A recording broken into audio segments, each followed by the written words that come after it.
હરે કૃષ્ણ સર્વને દંડોત પ્રણામ. અવાજ હરે આવે છે હરે મારો? કૃષ્ણ કૃષ્ણ દંડવત પ્રભુજી, પ્રણામ. દંડવત પ્રણામ. હરે કૃષ્ણ દંડોત પ્રણામ સર્વને. આપણો સમય થઈ ગયો છે, તો તમારા બધાનું ખૂબ ખૂબ સ્વાગત કરું છું ઇસ્કોન કુલાઈ મેંગલોર તરફથી. ગ્રંથરાજ શ્રીમદ ભાગવતમ અને ભગવદ્ ગીતા, અત્યાર સુધી આપણને એમ કે ખાલી આ ગ્રંથ છે, પરંતુ હવે આપણે આજથી જે શૃંખલા જે ચાલુ કરી રહ્યા છે, જે જ્ઞાનની ગંગા ચાલુ કરી રહ્યા છે, એની અંદર આપણને ભગવદ્ ગીતા અને ગ્રંથરાજ શ્રીમદ ભાગવતમ એક્ઝેક્ટલી શું છે એનું જ્ઞાન પ્રાપ્ત થશે. મારું નામ છે આનંદ સાગર ગોવિંદદાસ. હું તમારા બધા સાથે 18 દિવસ આ યાત્રામાં ઉપસ્થિત રહેવાનો છું અને આપણે મળીને ભગવદ્ ગીતાને સમજવાનો પ્રયત્ન કરવાના છીએ. શ્રી શ્રી રાધા ગોવિંદજીના ચરણોમાં વંદન કરીએ, ગુરુ મહારાજના આશીર્વાદ લઈએ, મંગળતાની કામના કરીએ અને આ જર્નીની આપણે શરૂઆત કરીશું. કોઈ પણ શુભ કાર્ય આપણે જ્યારે શરૂઆત કરીએ છીએ તો સૌ પ્રથમ કોનું સ્મરણ કરવામાં આવે છે? હરે કૃષ્ણ. કોઈ કહી શકે છે? ગણેશજીનું. ગણેશજીનું કરવામાં આવે છે ને? અને ગણેશજી એ બુદ્ધિના દેવતા છે, આપણે એ પણ જાણીએ છીએ. એવી જ રીતે જ્યારે આપણે કોઈ શાસ્ત્રનું જ્ઞાન લેવું હોય, શાસ્ત્રને સમજવું હોય, તો એની માટે ગુરુની કૃપા અને આશીર્વાદ ખૂબ મહત્વના છે. કહેવામાં આવે છે ને, ગુરુ વગર જ્ઞાન ન મળે. એટલે આપણે ગુરુનું સ્મરણ કરશું અને આગળ વધશું. અહીંયા તમને જે દર્શન થઈ રહ્યા છે એ શ્રી શ્રી રાધા ગોવિંદજી છે, જ્યાંથી આપણને આ ક્લાસના અવસર પ્રાપ્ત થઈ રહ્યો છે, આપણને આ ક્લાસનો. મંગલાચરણ એક્ઝેક્ટલી શું છે આપણે આને ધીરે ધીરે સમજશું. આગળ જેમ જેમ આપણે આગળ વધશું આ શૃંખલામાં, એમ એમ આપણે દરેક બાબત સમજવાનો પ્રયત્ન કરશું. ઓમ અજ્ઞાનતિમિરાન્ધસ્ય જ્ઞાનાંજન શલાકયા ચક્ષુરુન્મિલિतं येन તસ્મૈ શ્રી ગુરુવે નમઃ. શ્રી ચૈતન્ય મનોભીષ્ટં સ્થાપિतं येन ભૂતલે સ્વયં રૂપ કદા મह्यं દદાતિ સ્વપદાન્તિકम्.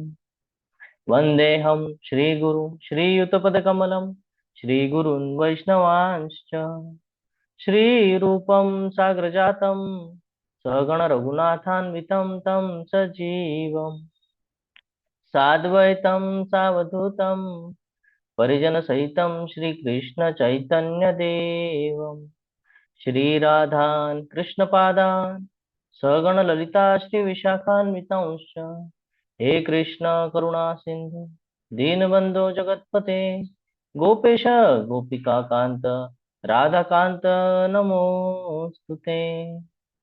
તપ્ત કાંચન ગૌરાંગી શ્રી રાધે વૃંદાવનેશ્વરી વૃષભાનુસુતે દેવી પ્रणमामि हरे प्रिये. वाञ्छाकल्पतरुभ्यश्च कृपा सिन्धुभ्य एव च पतितानां पावनेभ्यो वैष्णवेभ्यो नमो नमः. नमो ओम विष्णुपादाय कृष्णपृष्ठाय भूतले श्रीमते भक्तिवेदांत स्वामिन् इति नामिने नमस्ते सारस्वते देवे गौरवाणी प्रचारिणे निर्विशेष शून्यवादी पाश्चात्यदेशतारिणे जय श्री कृष्ण चैतन्य प्रभु नित्यानंद श्री अद्वैत गदाधर श्रीवासादि गौर भक्त वृंद. શરણાગતિ કરીએ અને ભગવાન શ્રી કૃષ્ણને યાદ કરીએ.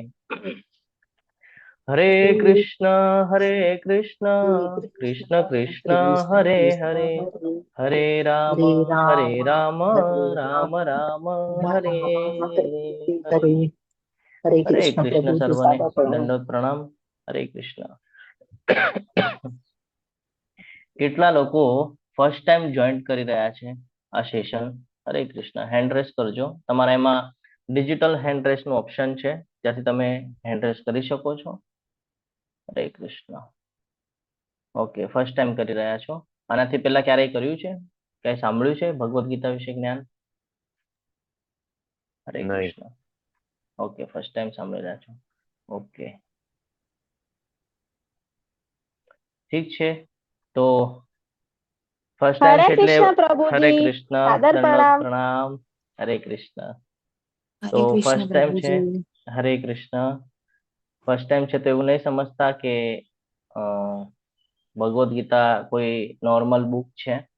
ભગવદ્ ગીતા શું છે એ આપણે હવે જાણવાના છીએ, પણ એની પહેલા આપણે આ ક્લાસ 18 દિવસ કેવી રીતે લઈ જવાના છીએ, કેવી રીતે સમજવાનું છે અને કેવી રીતે આપણે અમુક બાબતોને ફોલો કરવાનું છે. તમે જ્યારે ક્લાસ પૂર્ણ કરશો તો કેવી રીતે ખબર પડશે કે તમે લેવલ 1, લેવલ 2, લેવલ 3 કરેલું છે, એનું પ્રૂફ તમારી પાસે કેવી રીતે પ્રાપ્ત કરી શકો છો, એની થોડી ચર્ચા કરીએ અને આગળ વધશું. અભ્યાસક્રમનો પરિચય લેશું આપણે. તો આપણને જે આ 18 દિવસના જે ક્લાસ કરવાનો અવસર પ્રાપ્ત થયો છે એ આપણને બધાને ઇસ્કોન શ્રી શ્રી રાધા ગોવિંદ મંદિર કુલાઈ ત્યાંથી પ્રાપ્ત થઈ રહ્યું છે. ત્યાં મંદિર આવેલું છે અને ત્યાં આ બધી વ્યવસ્થાઓ કરીને આપવામાં આવેલી છે કે બધા લોકો જ્ઞાન નથી મેળવી શકતા, બધા લોકો મંદિરમાં નથી જઈ શકતા. એની પાછળનું શું રીઝન છે આપણે આગળ સમજશું કે શું કામ એવું થાય છે કે આપણે મંદિરમાં જઈને નથી ભગવાનની સેવા કરી શકતા, કે એવો અવસર નથી પ્રાપ્ત થતો. એની પાછળ રીઝન શું છે આપણે સમજશું. તો અત્યારે આપણે જાણીએ કે આ જે ક્લાસ છે આપણને ઇસ્કોન કુલાઈ મેંગલુર દ્વારા પ્રાપ્ત થઈ રહ્યું છે. હવે આ ક્યાં આવેલું છે તો કે આ આવેલું છે કર્ણાટકની અંદર અને મંદિરના જે પ્રેસિડેન્ટ છે એમનું નામ છે હિઝ ગ્રેસ નામાનિષ્ઠ પ્રભુજી. એમણે બીટેક આઈઆઈટી કાનપુરથી કરેલું છે અને ખૂબ મોટી પોસ્ટ ઉપર હતા અને આજે પણ જોવા જઈએ તો એ સમયે જો એ જોબ ન છોડત તો આપણે આ બધું પ્રાપ્ત ન કરી શકત. એટલે એમની બહુ મોટી કૃપા છે આપણા તમામ કહીએ ને જીવો ઉપર કે એમણે આ પગલું ભર્યું અને આપણને આ જ્ઞાન યોગ્ય રીતે મળી શકે, ઘરે બેઠા મળી શકે એ માટેના પ્રયત્ન કર્યા. 18 દિવસના કોર્સની જ આખી જોઈએ તો દરરોજ 1 કલાકનો વર્ગ રહેશે. એક દિવસમાં એક અધ્યાય પૂર્ણ કરશું આપણે. આપણે એના જે મુખ્ય મુખ્ય પાસાઓ છે એ સમજશું દરેક અધ્યાયમાંના, કારણ કે જ્યારે આપણે કોઈ બાંધકામ કરીએ તો પેલા બેઝ પાકો થવો જોઈએ. તો પેલા આપણે સ્ટ્રક્ચર તૈયાર કરશું, બેઝ પાકો કરશું અને પછી લેવલ 2, લેવલ 3, 4, 5 એમ અલગ અલગ લેવલ છે જેમાં આપણે ડીપ નોલેજ લેતા જશું. ભગવદ્ ગીતા એવું નથી કે આજે વાંચી અને આજે જ શીખી ગયા. ભગવદ્ ગીતાના દરેક શ્લોક આપણે ઘણી બધી ચર્ચા કરી શકીએ એમ છીએ. તો અત્યારે આપણે મુખ્ય મુખ્ય પાસાઓ જોવાના છે અને પછી જેમ જેમ આપણે લેવલો આગળ વધશું એમ આપણે એને હજી વિસ્તૃતલી સમજવાનો પ્રયત્ન કરશું. 1 કલાકનો સમય પૂર્ણ થશે, વર્ક પૂર્ણ થશે, પછી ક્વેશ્ચન આન્સર થશે જેની અંદર તમે તમારા પ્રશ્નો અહીંયા કહી શકો છો, ચેટ બોક્સમાં મૂકી શકો છો અને એના ઉપર આપણે ચર્ચા કરી શકીએ છીએ. પ્લેટફોર્મ પર દૈનિક ક્વિઝ. હવે જ્યારે તમે આ ક્લાસ ભણી રહ્યા છો, સમજી રહ્યા છો, તો આપણને એ પણ જાણવું જરૂરી છે કે આપણને એમાંનું કેટલું સમજાણું. તો એ માટે એક વ્યવસ્થા કરીને આપેલી છે ક્વિઝ, કે આપણે 4 ઓપ્શનમાંથી એક ઓપ્શન જેવી રીતે સિલેક્ટ કરીએ એવી રીતે રોજ દરેક અધ્યાયની ક્વિઝ આપણને પ્રાપ્ત થશે. એની માટેનું રજીસ્ટ્રેશન કેવી રીતે કરવાનું છે એની આપણે આગળ ચર્ચા કરશું અને દરરોજ આ ક્વિઝ ભરવાની છે. 18 દિવસ જ્યારે પૂર્ણ થશે ત્યારે આપણને એક સર્ટિફિકેટ જનરેટ થશે, જે સર્ટિફિકેટ આપણે આગળ પ્રૂફ રહેશે કે આપણે એ ક્લાસ પૂર્ણ કરેલો છે.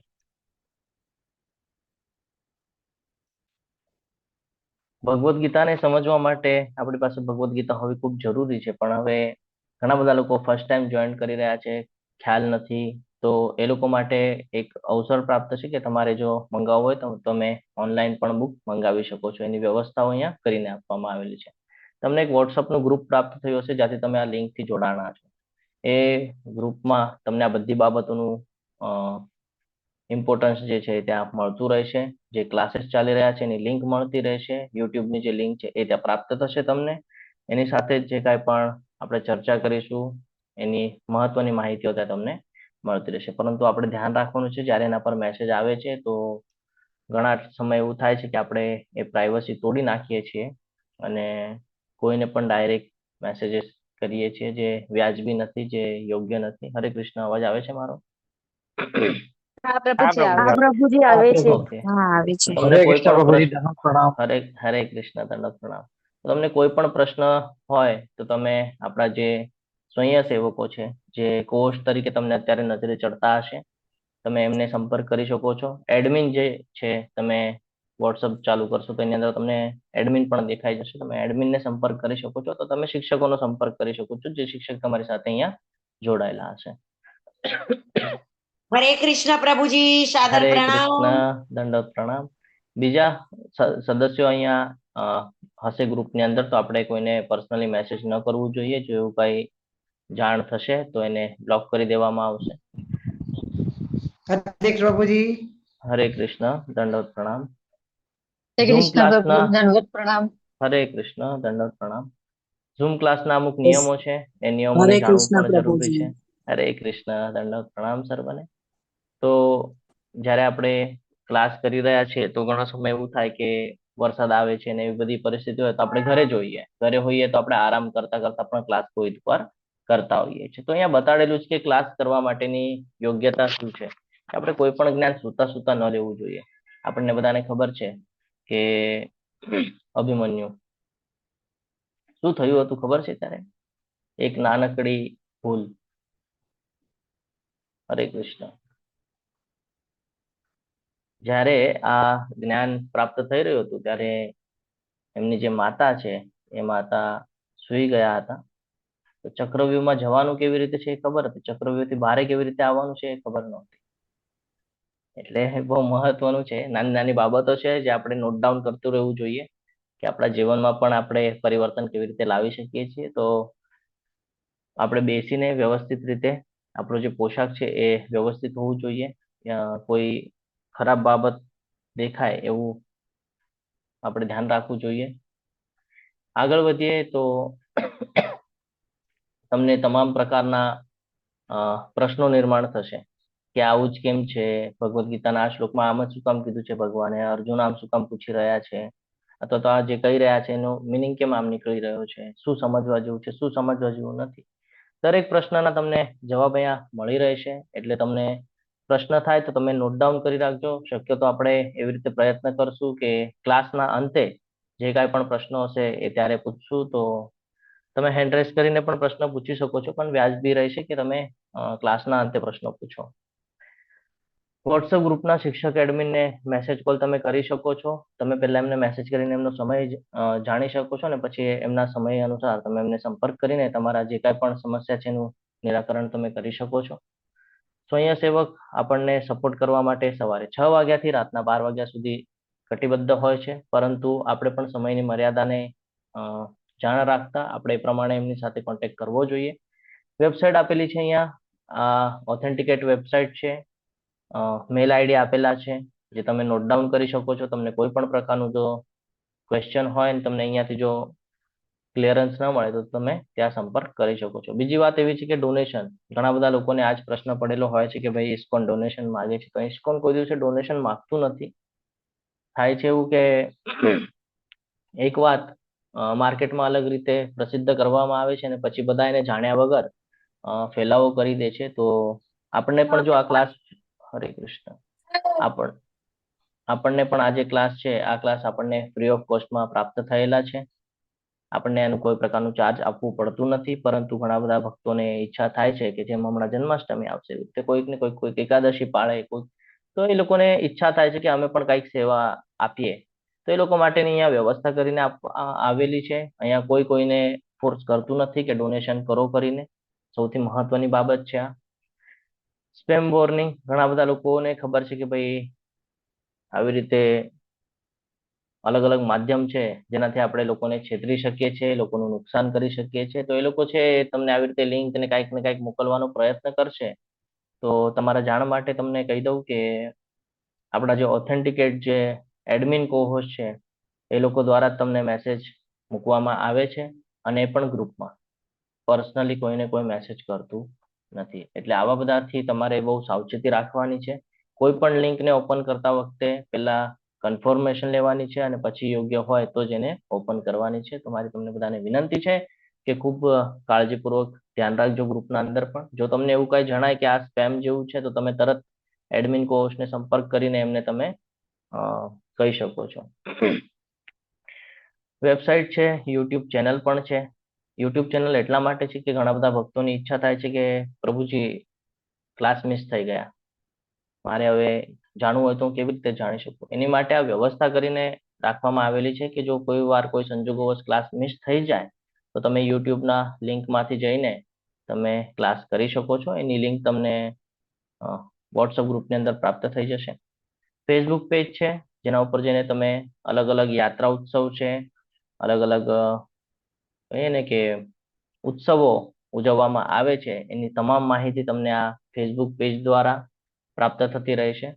અને દૈનિક ક્વિઝ માટેનું જે રજીસ્ટ્રેશન છે એ રજીસ્ટ્રેશન માટેનું જે એક નાનો વિડીયો કેવી રીતે રજીસ્ટ્રેશન કરવું અને કેવી રીતે આપણે 18 દિવસ ક્વેશ્ચનના આન્સર્સ આપી શકશું એનો એક નાનો વિડીયો તમને ગ્રુપમાં પ્રાપ્ત થઈ જશે અને ક્લાસના અંતે આપણે એને રજીસ્ટ્રેશન કરીને સમજવાનો પ્રયત્ન કરશું. શરૂઆત તો કરી રહ્યા છીએ, પણ તમે જોયું હશે ઘરે કોઈ પૂજા હવન વિધિ કરાવી તો સૌથી પહેલા શું કરે છે? હાથમાં જળ મુકાવે છે અને શરૂઆત થાય. જે પુરોહિત હોય, જેમને તમે બ્રાહ્મણને બોલાવ્યું હોય પૂજા કરાવવા માટે, એ શું સંકલ્પ કરે છે શરૂઆતમાં ખબર છે કોઈને? હરે કૃષ્ણ. પૂજાની શરૂઆત કેવી રીતે થાય? મંગલાચરણથી. ઓકે, વિષ્ણુર વિષ્ણુર વિષ્ણુર કરે. હા, હરિબોલ, ખૂબ સરસ. હાથમાં પાણી મુકાવે અને શરૂઆત કરે શ્રી વિષ્ણુર વિષ્ણુર વિષ્ણુ શ્રીમદ ભગવતો. આનાથી શરૂઆત થાય અને જ્યારે એકદમ એન્ડ થાય ત્યારે પાછું હાથમાં પાણી મુકાવે, સંકલ્પ લેવડાવે કે તમે જે ઈચ્છા પૂર્તિ માટે જે પૂજા કરેલી છે એ પૂજાને તમે લાસ્ટમાં કે શ્રી हेलो કૃષ્ણ અર્પણમસ્તુ. हेलो है ना? हरे कृष्णा. हेलो जी प्रभु जी, आवाज आ रही है आपको? हाँ हाँ, बोलिए बोलिए. मुझे पूछना था कि आपके यूट्यूब लिंक जो है वो राधा गोविंद है? हाँ, उसका आपको डिटेल्स व्हाट्सएप ग्रुप में मिल जाएगा. हाँ, तो आप मुझे भेज देना। ऐसे तो अभी तो अटेंड कर रही हूँ, पर इन केस मैं कर नहीं पाई तो यूट्यूब लिंक अगर यस, हो तो अच्छा है। मिल जाएगा मैंने मिल राधा जाएगा. गोविंद देखी है आपकी, तो मैंने सब्सक्राइब किया है उसे। यस यस यस, हरी बोल. તો એમાં પણ સંકલ્પ લેવડાવે અને પછી કે શ્રી કૃષ્ણ અર્પણમસ્તુ, તો ત્યાં પણ કૃષ્ણ આવે છે. તો આપણે એટલે જાણવાનું છે કે કૃષ્ણ કોણ છે અને શું કામ દરેક જગ્યાએ કોઈ પણ આપણે પૂજા વિધિ હવન કરીએ છીએ તો શું કામ કૃષ્ણને અર્પણ કરીએ છીએ એ જાણવા આપણે શરૂઆત કરીએ. તો આપણે પણ પહેલા સંકલ્પ કરવો જરૂરી છે, કારણ કે જ્ઞાન લેવા જઈ રહ્યા છે અને સંકલ્પ કરશું તો એ જ્ઞાન આપણને યોગ્ય રીતે પ્રાપ્ત થશે, જેમાં આપણે પૂજાનું ફળ લેતા હોઈએ છીએ. તો હું બોલીશ અને મારી પાછળ વિક્રમી પ્રભુજી છો. હરે કૃષ્ણ. વિક્રમી કૃષ્ણ પ્રભુજી. હરે કૃષ્ણ પ્રભુજી, દંડવત પ્રણામ. યસ, હરે કૃષ્ણ પ્રભુજી, દંડવત પ્રણામ. તો હું સંકલ્પ લઈશ પ્રભુજી, મારી પાછળ તમે બધા વતી બોલજો. બધા જ્યાં છો ત્યાં તમારા વતી વિક્રમી કૃષ્ણ પ્રભુજી આ સંકલ્પ લઈ રહ્યા છે, તમે મનમાં લઈ શકો છો આ સંકલ્પ. હું ભગવદ્ ગીતાના તમામ 18 દિવસના વર્ગોમાં હું ભગવદ્ ગીતાના તમામ 18 દિવસના વર્ગોમાં નિયમિત હાજરી આપવાનો છું. નિયમિત હાજરી આપવાનો છું. હું શ્રી શ્રી રાધા ગોવિંદા અને હું શ્રી શ્રી રાધા ગોવિંદા અને શ્રીલા પ્રભુપાદજીના આશીર્વાદ સાથે શીલા પ્રભુપાદના આશીર્વાદ સાથે આ સંકલ્પ લઈ રહ્યો છું. આ સંકલ્પ લઈ રહ્યો છું. હરે કૃષ્ણ કૃષ્ણ કૃષ્ણ હરે હરે, હરે રામ રામ રામ હરે હરે, હરે હરે કૃષ્ણ. તો આપણે સંકલ્પ લીધો છે હવે કે આપણે 18 દિવસ જે કાંઈ પણ જ્ઞાન લેવા જઈ રહ્યા છીએ, હું પ્રયત્ન કરીશ કે હું એમાં નિયમિત રીતે હાજરી આપી શકું અને શ્રી શ્રી રાધા ગોવિંદા અને સીતા પ્રભુપાદજી એટલે ગુરુ અને ભગવાન બંને પાસે આપણે આશીર્વાદની ઈચ્છા વ્યક્ત કરીએ છીએ કે તમે મને એવા આશીર્વાદ આપો કે જેનાથી હું આ બધું જ્ઞાન અર્જિત કરી શકું. હવે આપણે કંઈક ક્વેશ્ચન આન્સર છે જે 2 મિનિટમાં આપણે સમજીને ક્લાસ તરફ આગળ વધશું. કે પ્રશ્ન થાય કે મેં તમારા કોર્સ માટે અને વોટ્સઅપ ગ્રુપમાં નોંધણી કરાવી છે, જ્યાં મને મારા સવાલ પૂછવાની છૂટ નથી, હું કેવી રીતે જાણી શકું? તો જ્યારે આપણે આ ક્લાસ કરી રહ્યા છીએ, ક્લાસના અંતે આપણે ક્વેશ્ચન આન્સર્સ માટે 5-10 મિનિટ આપીએ છીએ, જેની અંદર આપણે ચર્ચા કરી શકીએ છીએ. અથવા તો એવું હોય કે અત્યારે ક્લાસ પૂરો થઈ ગયો સમજો અને પછી કોઈ ક્વેશ્ચન તમને છે અને તમને ઇન્સ્ટન્ટ એનો આન્સર જોઈશે, તો તમે એડમિન કોહોસ્ટનો સંપર્ક કરી શકો છો. આપણને બધાને ખબર છે કે જ્યારે આપણે સ્કૂલમાં એડમિશન લઈએ, કોલેજમાં એડમિશન લઈએ તો આપણને સિલેબસ આપવામાં આવે છે કે ભાઈ આ બુક્સ છે, આ બુક્સનું તમારે આખા વર્ષમાં અધ્યયન કરવાનું છે, એક્ઝામ્સ આપવાની છે અને પાસ આઉટ થઈને તમારે આગળ જવાનું છે. તો એવી જ રીતે આપણને પણ ઘણી બધી બુક્સ છે. જ્યારે આપણે ભગવદ્ ગીતાને સમજશું તો એની સાથે આપણી પણ ઈચ્છા થશે કે હજી જ્ઞાન લેવું છે, હજી જ્ઞાન લેવું છે. તો એની વ્યવસ્થાઓ અહીંયા કરીને આપવામાં આવેલી છે ફરીથી કહી દઉં છું, કોઈ કોઈને ફોર્સ કરતું નથી, પરંતુ ઘણા બધાની ઈચ્છા હોય છે, પછી એ પૂછતા હોય છે કે અમે ક્યાંથી મંગાવી શકીએ, કેવી રીતે મંગાવી શકીએ. એ લોકો માટે અહીંયા વ્યવસ્થા કરીને આપેલી છે. તમે એડમિન કોર્સનો સંપર્ક કરશો તો એ તમને કોર્સનું જે મટીરિયલ છે અલગ અલગ લેવલનું એ તમને પ્રોવાઈડ કરાવી શકે છે. તમે એને ઓનલાઈન મંગાવી શકો છો. જ્યારે આપણે ક્વિઝ ભરશું તો આપણને 18 દિવસના અંતે સર્ટિફિકેટ મળશે, જે સર્ટિફિકેટનું પ્રમાણ રહેશે કે ભાઈ આપણે આ શ્રી શ્રી રાધા ગોવિંદા મંદિર કુલાઈ તરફથી જે કોર્સ કરેલો છે ભગવદ્ ગીતાનો, એ આપણે પૂર્ણ કરેલો છે. એનું પ્રૂફ એટલે એ સર્ટિફિકેટ છે ને. જ્યારે તમે આને લેવલ 2 માં પ્રવેશ કરવો હશે તો આ ત્યાં તમે ઉપયોગમાં લઈ શકો છો. જ્યારે તમે આ બતાડશો ત્યારે તમને લેવલ 2 માં જવા મળશે. જો આ નહીં હોય તો લેવલ 2 માં એન્ટર થવા મળશે નહીં. એટલે આ બહુ ખૂબ જરૂરી છે સર્ટિફિકેટ પ્રાપ્ત કરવું. અને આપણે કહીએ ને કે ક્યારે પણ આપણે કોઈ પણ બાબત કરતા હોય તો એનું ગેરેન્ટેડ એક સર્ટિફિકેટ લે છે કે આનો આપણને અનુભવ છે.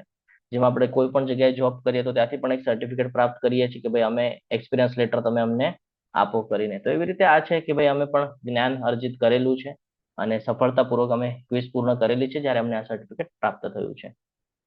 પ્રમાણપત્ર મેળવવા માટે પરીક્ષાની મુશ્કેલીનું સ્તર આ સમજવું જરૂરી છે કે અલગ અલગ લેવલ જ્યારે આપણે ભણીએ છીએ તો ઘણા બધાને એવું થાય છે કે પરીક્ષા, તમે કહેશો પ્રભુ પરીક્ષા ન લેવી જોઈએ, આ પરીક્ષામાં બહુ અડચણ થઈ જાય છે. તો એવું કઈ ચિંતા કરવા જેવું છે નહીં. 4 ઓપ્શન છે, એમાંથી એક સિલેક્ટ કરવાનું હશે અને આપણા જે ક્લાસમાં આપણે જે કાંઈ ભણશું એ જ તે આવશે. તમે યુટ્યુબ ઉપરથી પાછું જોઈ શકો છો, તો તમે નોટ્સ પણ બનાવી શકો છો ક્લાસ ચાલતા હોય ત્યારે, અને એમાંથી તમે ક્વેશ્ચનના આન્સર્સ આપી શકો છો. ચિંતા કરવાની કોઈ જરૂરત નથી. અત્યાર સુધી તો એવું બન્યું નથી કે કોઈ ફેલ થયું હોય, બધા પાસ જ થાય છે. તો ચિંતા કરવાની જરૂર નથી ને. એડમિન કોર્સ તમને એમાં સપોર્ટ પણ કરે છે.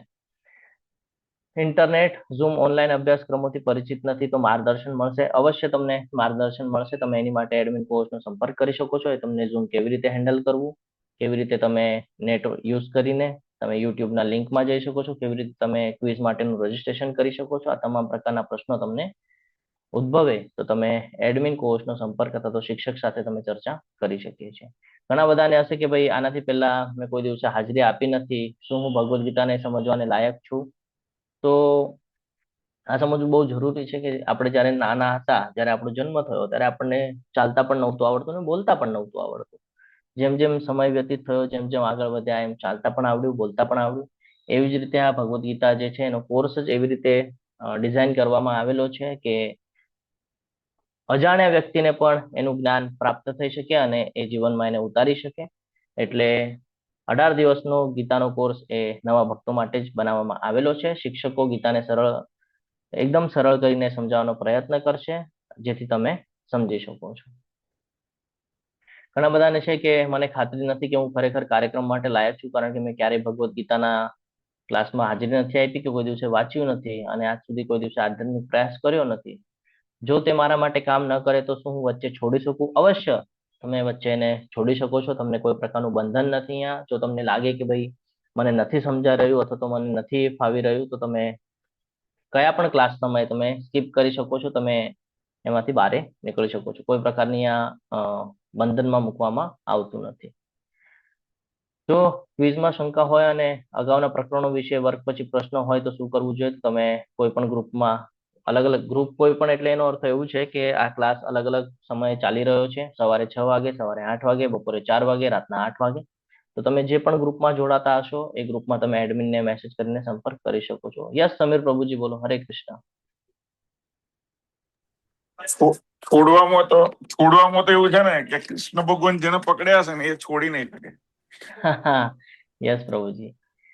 શું આ કોર્સ માટે હાજરીનો કોઈ માપદંડ છે? ના, હાજરીનો કોઈ માપદંડ નથી, પરંતુ ઝૂમમાં જોડાઈને અથવા તો યુટ્યુબમાંથી આપણે જો નિયમિતપણે જો આપણે સાંભળશું તો આપણને ક્લિયરન્સ આવશે કે શું કરવા યોગ્ય છે, શું કરવા યોગ્ય નથી.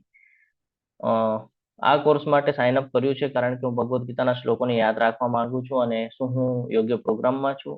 તો સૌથી મહત્વની વાત એટલે કે આજે 18 દિવસનું જે સેશન આપણે બનાવેલું છે અથવા તો જે મૂકવામાં આવેલું છે આપણી માટે, એ યાદ રાખવા માટે નથી, પરંતુ આપણે જ્યારે ચર્ચા કરશું તો આપણને એની મેળે યાદ રહી જશે. આપણે ચર્ચા જે પ્રમાણે કરશું કે શ્લોકમાં શું કીધું છે એ જો આપણે યાદ કરી લેશું કે ભાઈ આવી આવી સિચ્યુએશન થાય તો આવું કંઈક કીધેલું હતું ભગવાને, કયા શ્લોકમાં, બીજા અધ્યાયના કયા શ્લોકમાં, આ શ્લોકમાં.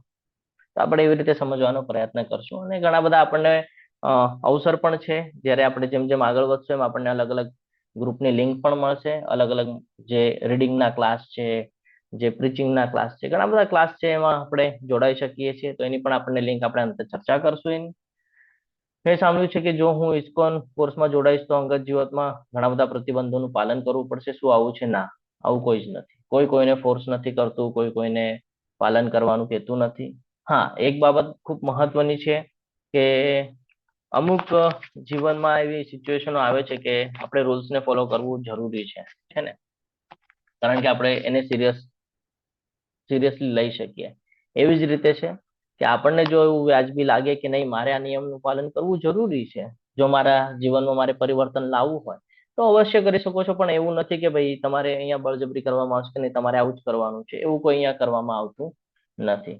તો આપણને આ બધું જે કાંઈ પણ પ્રાપ્ત થઈ રહ્યું છે એ અહીંયા તમને દેખાય છે, એમની કૃપા છે. એમનું નામ છે શ્રી ભક્તિ વેદાંત સ્વામી શ્રીલ પ્રભુપાદજી, ઇસ્કોનના સ્થાપક આચાર્ય છે. અને એમના ઉદ્દેશોના આધારે આખો કોર્સ ડિઝાઇન કરવામાં આવેલો છે. ઘણા બધાને લાગે કે ભાઈ ઇસ્કોન એટલે કે ભાઈ ફોરેનનું છે, બારેનું છે. પણ તમારા માહિતી માટે કહી દઉં કે શ્રીલ પ્રભુપાદજીનો જન્મ ઇન્ડિયામાં થયો છે. અને આપણે એમના વિશે પણ જેમ જેમ આગળ વધશું બીજા, ત્રીજા, ચોથા અધ્યાયમાં, ત્યારે આપણે થોડું થોડું એમના વિશે સમજશું 18મા અધ્યાય સુધી, કે શ્રીલ પ્રભુપાદજીની જર્ની કેવી રહી હતી, એમણે કેવી રીતે આનો પ્રચાર પ્રસાર કર્યો, કેવી રીતે ભક્તો તૈયાર થયા, શું કામ લોકો એમ માન્યતા રાખે છે કે એ બારેનું છે. હા, તો આ બધું આપણે સમજશું જ્યારે આપણને ક્લિયરન્સ મળી જશે કે ભારતમાં છે.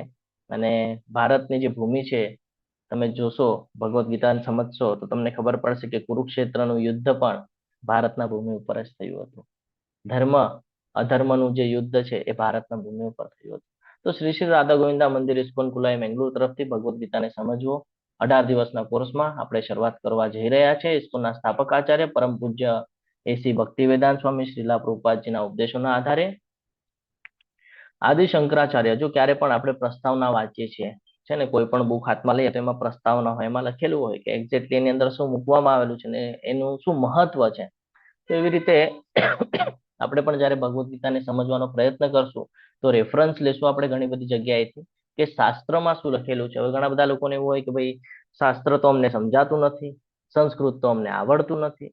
તો એટલા માટે જ આ ક્લાસ છે કે શાસ્ત્ર ન પણ સમજાતું હોય તો આપણે અહીંયાથી જ્ઞાન પ્રાપ્ત કરી શકીએ છીએ. તો શંકરાચાર્યજી, આદિ શંકરાચાર્ય, એમણે ભગવદ્ ગીતા વિશે અહીંયા અમુક જ્ઞાન આપણને આપેલું છે, જે આપણે લેવાનો પ્રયત્ન કરીએ. ગીતા શાસ્ત્રમિદં પુણ્યમ ય પઠેત પ્રયત પુમાન વિષ્ણુપાદમ અવાપ્નોતિ ભય શોકાદિવર્જિત. ભગવદ્ ગીતા જે છે એને દૈવી સાહિત્ય કીધું છે. જે તેને ધ્યાનથી વાંચે છે અને તેના નિયમોનું પાલન કરે છે તે ભગવાન વિષ્ણુનો આશ્રય લે છે અને તમામ ભય અને ચિંતાઓથી મુક્ત થાય છે. તમે સિરિયલો જોઈ હશે, અને જ્યારે ભગવાનની સિરિયલો જોઈએ તો એમાં બહુ મોટી મોટી સમસ્યાઓ એ લોકોને થતી હોય, દેવી દેવતાઓને. હા, તો ક્યારેક શિવજી પાસે જાય, ક્યારેક બ્રહ્માજી પાસે જાય, તો એ લોકો પણ કે અમુક બાબત અમારા હાથમાં નથી, એની માટે તમારે વિષ્ણુના શરણે જવું પડશે. તો મસ્ત વિષ્ણુજી શયન કરતા હોય, હા, સમુદ્ર હોય મજાનો, અને સમુદ્રના ત્યાં જઈ અને એને પ્રણામ કરે અને કે ભગવાન વિષ્ણુ, અમને આ રાક્ષસ છે કે આ સમસ્યા છે એમાંથી તમે અમારું રક્ષણ કરો. અને ભગવાન પછી બચાવે છે. સેમ એસ છે કે ભગવદ્ ગીતા જ્યારે આપણે વાંચીએ છીએ એમાં અમુક બાબત આપણને શીખવાડવામાં આવશે. એ જો આપણે ફોલો કરીએ છીએ તો આપણે બધા પણ જેમ દેવી દેવતાઓ વિષ્ણુના શરણે જાય છે એમ આપણે પણ વિષ્ણુના શરણે જઈએ છીએ અને બધા ચિંતાઓથી મુક્ત થાય છે. જેમ એ લોકોની ચિંતાઓથી મુક્ત થયા એટલે આપણે પણ થાય છે. જો કોઈ વ્યક્તિ નિષ્ઠાપૂર્વક અને ગંભીરતાથી ભગવદ્ ગીતા વાંચે છે તો ભગવાનની કૃપાથી તેના ભૂતકાળના તમામ દુષ્કૃત્યોના પરિણામો તેને અસર કરશે નહીં. આ બહુ મહત્વનું સ્ટેટમેન્ટ છે, આ સમજવું જરૂરી છે. મારો અવાજ આવે છે ક્લિયર? હરે કૃષ્ણ. પ્રભુજી આવે છે. ઓકે, આ બહુ મહત્વનું હા હરે સ્ટેટમેન્ટ હા છે. પ્રભુજી આવે. તમને જ્યારે છેલ્લો દિવસ હશે ને 18મો અધ્યાય, ત્યારે તમે આ ફરીથી યાદ રાખજો. બહુ મહત્વનું છે આ, કે જો કોઈ વ્યક્તિ નિષ્ઠાપૂર્વક અને ગંભીરતાથી જો વાંચે છે તો ભગવાનની એના પર કૃપા થાય છે. અને ભગવાનના કૃપાથી એના જે ભૂતકાળના જે દુષ્કૃત્યો આપણને ખબર નથી, આપણે નાનપણથી અત્યાર સુધી હતો તો પાછલા જન્મમાં એની પહેલા આપણે કેવા કર્મ કરીને અહીંયા આવ્યા છે આપણને કાંઈ જ ખબર નથી, પરંતુ એનું ફળ આપણને અવશ્ય ભોગવવું પડે છે. તો એ જે છે એ આપણે કેવી રીતે એનાથી બચી શકીએ એનું જ્ઞાન અહીંયા આપણને પ્રાપ્ત થશે. કોઈ વ્યક્તિ દરરોજ પાણીમાં સ્નાન કરીને પોતાને શુદ્ધ કરે છે, મનુષ્ય જન્મ નિત્ય સ્વચ્છ કરે છે, પણ જો કોઈ ભગવદ્ ગીતા રૂપી પવિત્ર ગંગાજળમાં એક વાર પણ સ્નાન કરે છે તો તે ભૌતિક જીવન એટલે કે ભવસાગરની મલિનતાથી સદા માટે મુક્ત થઈ જાય છે. આનો અર્થ એવી રીતે છે કે આપણે સ્નાન કરીએ છીએ તો આપણે સ્નાન શું કામ કરીએ છીએ? શરીરને સ્વચ્છ કરવા માટે, પણ અંદર મન તો ઘણું બધું વિચાર કરતું હોય ને. મનમાં દ્વેષ ભાવ આવે, ઈર્ષાનો ભાવ આવે, કોઈની સાથે વેરઝેરનો ભાવ આવે, તો એનાથી પણ આપણું નુકસાન થાય છે. તો એને કેવી રીતે આપણે સમજવાનું છે? તો અહીંયા કે છે કે જેવી રીતે આપણે પાણીમાં સ્નાન કરીને પોતાને શુદ્ધ કરીએ છીએ, એવી રીતે આપણે જો ભગવદ્ ગીતા એને એક પવિત્ર ગંગાજળની સમાન વર્ણન કરવામાં આવે છે કે જો આપણે એકવાર પણ ભગવદ્ ગીતાને વાંચી લીધું હતો, સમજવાનો પ્રયત્ન કર્યો ને, તો આપણે પણ આ ભવસાગર એટલે કે આ જે આપણે જન્મ લઈને આવીએ છીએ જેની અંદર એના મલિનતાથી સદા માટે મુક્ત થઈ જશું. કે એમાંની જે નેગેટિવ બાબત છે ને એનાથી આપણે હંમેશા અલિપ્ત રહીશું. એ આપણા ઉપર હાવી થશે ને. દરેકના જીવનમાં દુઃખ આવે છે તો એ દુઃખ આવશે ને, અને આવશે તો ક્યારે વયું ગયું એ ખબર નહીં પડે. એ અહીંયા સમજાવે છે જો ભગવદ્ ગીતાને જીવનમાં સાંભળ્યું અથવા વાંચ્યું હશે. ભગવદ્ ગીતા ભગવાનના મુખમાંથી નીકળી છે, આપણને બધાને ખબર છે. ભગવાન શ્રી કૃષ્ણ અને અર્જુન વચ્ચેનો આ એક સંવાદ છે અને ભગવાનના મુખમાંથી નીકળી છે. તેથી અન્ય કોઈ વૈદિક સાહિત્ય વાંચવાની જરૂર નથી. ઘણા બધાને એવું થાય કે આટલા બધા સાહિત્યો છે, આટલા બધા પુરાણો છે, વેદો છે, આ બધાને વાંચવા તો કેટલો બધો સમય લાગી જાય. તો કોઈ ચિંતા કરવાની નથી, એક જ ભગવદ્ ગીતા કાફી છે. તમે ખાલી ભગવદ્ ગીતા વાંચી લેશો તો તમને બધા શાસ્ત્રોનું જે મહત્વનું જ્ઞાન છે એ તમને અહીંયાથી પ્રાપ્ત થઈ જશે. માત્ર ભગવદ્ ગીતા સાંભળવી જોઈએ અને ધ્યાનથી અને ખંતથી વાંચવી જોઈએ. માત્ર એક જ પુસ્તક ભગવદ્ ગીતા પૂરતું છે, કારણ કે તે તમામ વૈદિક ગ્રંથોનો સાર છે અને ભગવાન દ્વારા પ્રવચિત છે, એટલે ભગવાનથી સીધું આપણા સુધી પહોંચેલું છે. જે ગંગાનું પાણી પીવે છે તે મુક્તિ પ્રાપ્ત કરે છે. જો ગંગાનું પાણી તમને બધાને ખબર હશે, જો કોઈની ડેથ થઈ જાય, મૃત્યુ થઈ જાય તો એને જળ આપવામાં આવે છે. તો ગંગાનું પાણી બહુ પવિત્ર છે, ગંગાજી બહુ પવિત્ર છે. લેવલ 2 માં જશું તો આપણે ગંગાજીની પણ ચર્ચા કરવાના છીએ. લેવલ 2 ના પહેલા 2 દિવસમાં ગંગાજીની ચર્ચા કરશું ત્યારે આપણે. તો ગંગાજીનું પણ બહુ મહત્વ છે, આપણને બધાને ખબર છે. ગંગાજીનું પાણી પીવે તો મુક્તિ પ્રાપ્ત થાય, કોઈનું મૃત્યુ થાય તો એને જળ આપવામાં આવે છે ગંગાજી તરીકે. તો આ પણ સમજવું ખૂબ જરૂરી છે. તો કે ભાઈ જેણે ભગવદ્ ગીતાનું પાન કરી લીધું હોય એના વિશે શું કહેવાનું? એક પ્રકારનું અમૃત છે. ભગવદ્ ગીતા જે છે એ મહાભારતનું અમૃત છે અને તે ભગવાન શ્રી કૃષ્ણ એટલે કે મૂળ વિષ્ણુ દ્વારા વર્ણન કરવામાં આવેલું છે. આ ગીતોપનિષદ ભગવદ્ ગીતા છે તમામ ઉપનિષદોનો સાર છે. એ ગાય જેવી છે ને, ગ્વાલબાલા તરીકે ઓળખાતા ભગવાન કૃષ્ણ આ ગીતા રૂપી ગાયને દોહે છે. અર્જુન એક વાછરડા જેવો છે અને બધા વિદ્વાનો અને શુદ્ધ ભક્તો ભગવદ્ ગીતાના દૂધના અમૃત પીનારા જેવા છે. એટલે આપણે બધા જે છીએ એનું રસપાન કરવા જઈ રહ્યા છીએ, એટલે અહીંયા એવી રીતે વર્ણન કરવામાં આવેલું છે. આજના યુગમાં આપણે બધા કહીએ છીએ ને વન નેશન વન ઇલેક્શન, તો એવું અહીંયા પણ સમજાવવામાં આવે છે કે આજના યુગમાં આ બહુ પહેલા લખેલું છે, આ હમણાં નથી લખેલું. આદિ શંકરાચાર્ય લખેલું છે, બહુ પહેલા લખેલું છે. આજના યુગમાં લોકો એક શાસ્ત્ર, એક ભગવાન, એક ધર્મ અને એક વલણ માટે ખૂબ જ આતુર છે. તેથી સમગ્ર વિશ્વ માટે એક જ શાસ્ત્ર હોવું જોઈએ, ભગવદ્ ગીતા. કારણ કે બધું વાંચવા બેસવું તો પોસિબલ નથી ને, ગોટાળે ચડી જશું. એટલે ખાલી ભગવદ્ ગીતા વાંચી લેશું તો એનું શું એમ છે એ સમજાઈ જશે આપણને, શું એનો સેન્ટર પોઈન્ટ છે એ સમજાઈ જશે આપણને, ક્લિયર થઈ જશે. સમગ્ર વિશ્વ માટે એક જ ભગવાન છે, દેવકીના પુત્ર શ્રી કૃષ્ણ. હવે ઘણા બધાને એમ પ્રશ્ન થશે કે કેમ ભગવાન કૃષ્ણને મહત્વ આપ્યું છે? એ જ જાણવા જઈ રહ્યા છે આપણે કે ભગવાન કૃષ્ણને ભગવાન શું કામ કહે છે. એક જ મંત્ર છે, એક જ પ્રાર્થના છે, ભગવાનના નામનો જપ કરો. કલયુગના અંદર હરિનામનો મહિમા છે, એ આપણે સમજશું આગળ જેમ જેમ વધશું એમ. હરે કૃષ્ણ કૃષ્ણ કૃષ્ણ હરે હરે, હરે રામ રામ રામ હરે હરે. પ્રભુની સેવા. આગળ વધીએ. આ શીલા પ્રભુપાદજી છે, જેમના દ્વારા આપણને આ બધું જ્ઞાન પ્રાપ્ત થઈ રહ્યું છે. એમની ઇંગ્લિશ ઉપર ખૂબ સારી પકડ હતી અને એ પકડના લીધે એમના જે ગુરુ છે, એમના ગુરુએ એમને આદેશ આપ્યો કે તમારે પાશ્ચાત્ય દેશમાં જવાનું છે અને ત્યાં ભગવાનના ગ્રંથોનો પ્રચાર કરવાનો છે, જેની અંદર મૂળમાં ગ્રંથરાજ શ્રીમદ ભાગવતમ અને ભગવદ્ ગીતા હતું. આપણે એના વિશે આવતીકાલે ચર્ચા કરીશું. અત્યારે આપણે આગળ વધીએ. રોજ થોડી થોડી આપણે ચર્ચા કરીશું. શ્રીલા પ્રભુપાદજીની સ્ટોરી રોજ થોડી થોડી આપણે સમજવાનો પ્રયત્ન કરશું ને આ બધા ટેમ્પલો વિશે પણ ચર્ચા કરશું કે કેમ આ બધું મહત્વનું છે. મુખ્ય મુદ્દો એ છે કે કોઈ પણ જ્ઞાન આપણે પ્રાપ્ત કરતા હોઈએ પણ એની પાછળનું મહત્વ જાણવું પણ જરૂરી છે કે કોની પાસેથી જ્ઞાન લઈએ છીએ, છે ને. ફોર એક્ઝામ્પલ, કોઈ ટીચર પાસે તમે જાઓ, સ્કૂલના કોલેજના કોઈ ટીચર પાસે તમે જાઓ, તમે એની પાસેથી જ્ઞાન ત્યારે જ લો જ્યારે એને ટીચર તરીકેની પદવી પ્રાપ્ત થઈ હોય ત્યારે જ એને કોલેજમાં જોબ મળે, એ વગર જોબ મળતી નથી. બરાબર ને? આપણે શું કરીએ છીએ ખબર છે? આપણે આપણા જીવનમાં કોઈ સમસ્યા આવે ને, કોઈ પ્રોબ્લેમ આવે ને, એટલે આપણે આપણા ફ્રેન્ડ સર્કલ, આપણા આપ્ત સ્વકીયો, આપણા નજીકના કોઈ લોકો, આપણે એની પાસેથી જ્ઞાન લેવાનો પ્રયત્ન કરીએ છીએ કે ભાઈ આમાંથી સોલ્યુશન જોઈએ છે ને આમાંથી મને બહાર કાઢે. કરીએ છીએ કે નહીં? કેટલા લોકોએ કર્યું છે એવું? હરે કૃષ્ણ. કર્યું હશે. તમે હેન્ડ રેસ નહીં કરતા હો, પણ ઘણા બધાએ કર્યું હશે. હું તમારા માહિતી માટે એક મહત્વનું રિયાલિટી હું તમારી સાથે શેર કરતો જઈશ. થોડું મહત્વનું છે આ બધું સમજવું પણ, કે થાય છે એવું કે આપણે એમની પાસેથી જ્ઞાન લઈએ છીએ. હવે કોઈ પણ વ્યક્તિ જ્ઞાન તમને ત્યારે જ આપશે કાં તો એનો ફાયદો હશે, કાં તો એની પાસે જે નોલેજ હશે એ પ્રમાણે. પરંતુ એ જે જ્ઞાન આપે છે આપણી માટે યોગ્ય છે નથી, વ્યાજબી છે નથી, એ આપણને પોતાને ખબર નથી. બસ આપણે એના ઉપર ભરોસો કરીએ છીએ અને જ્ઞાન અર્જિત કરી આપણે એને જીવનમાં ઉતારવાનો પ્રયત્ન કરીએ છીએ.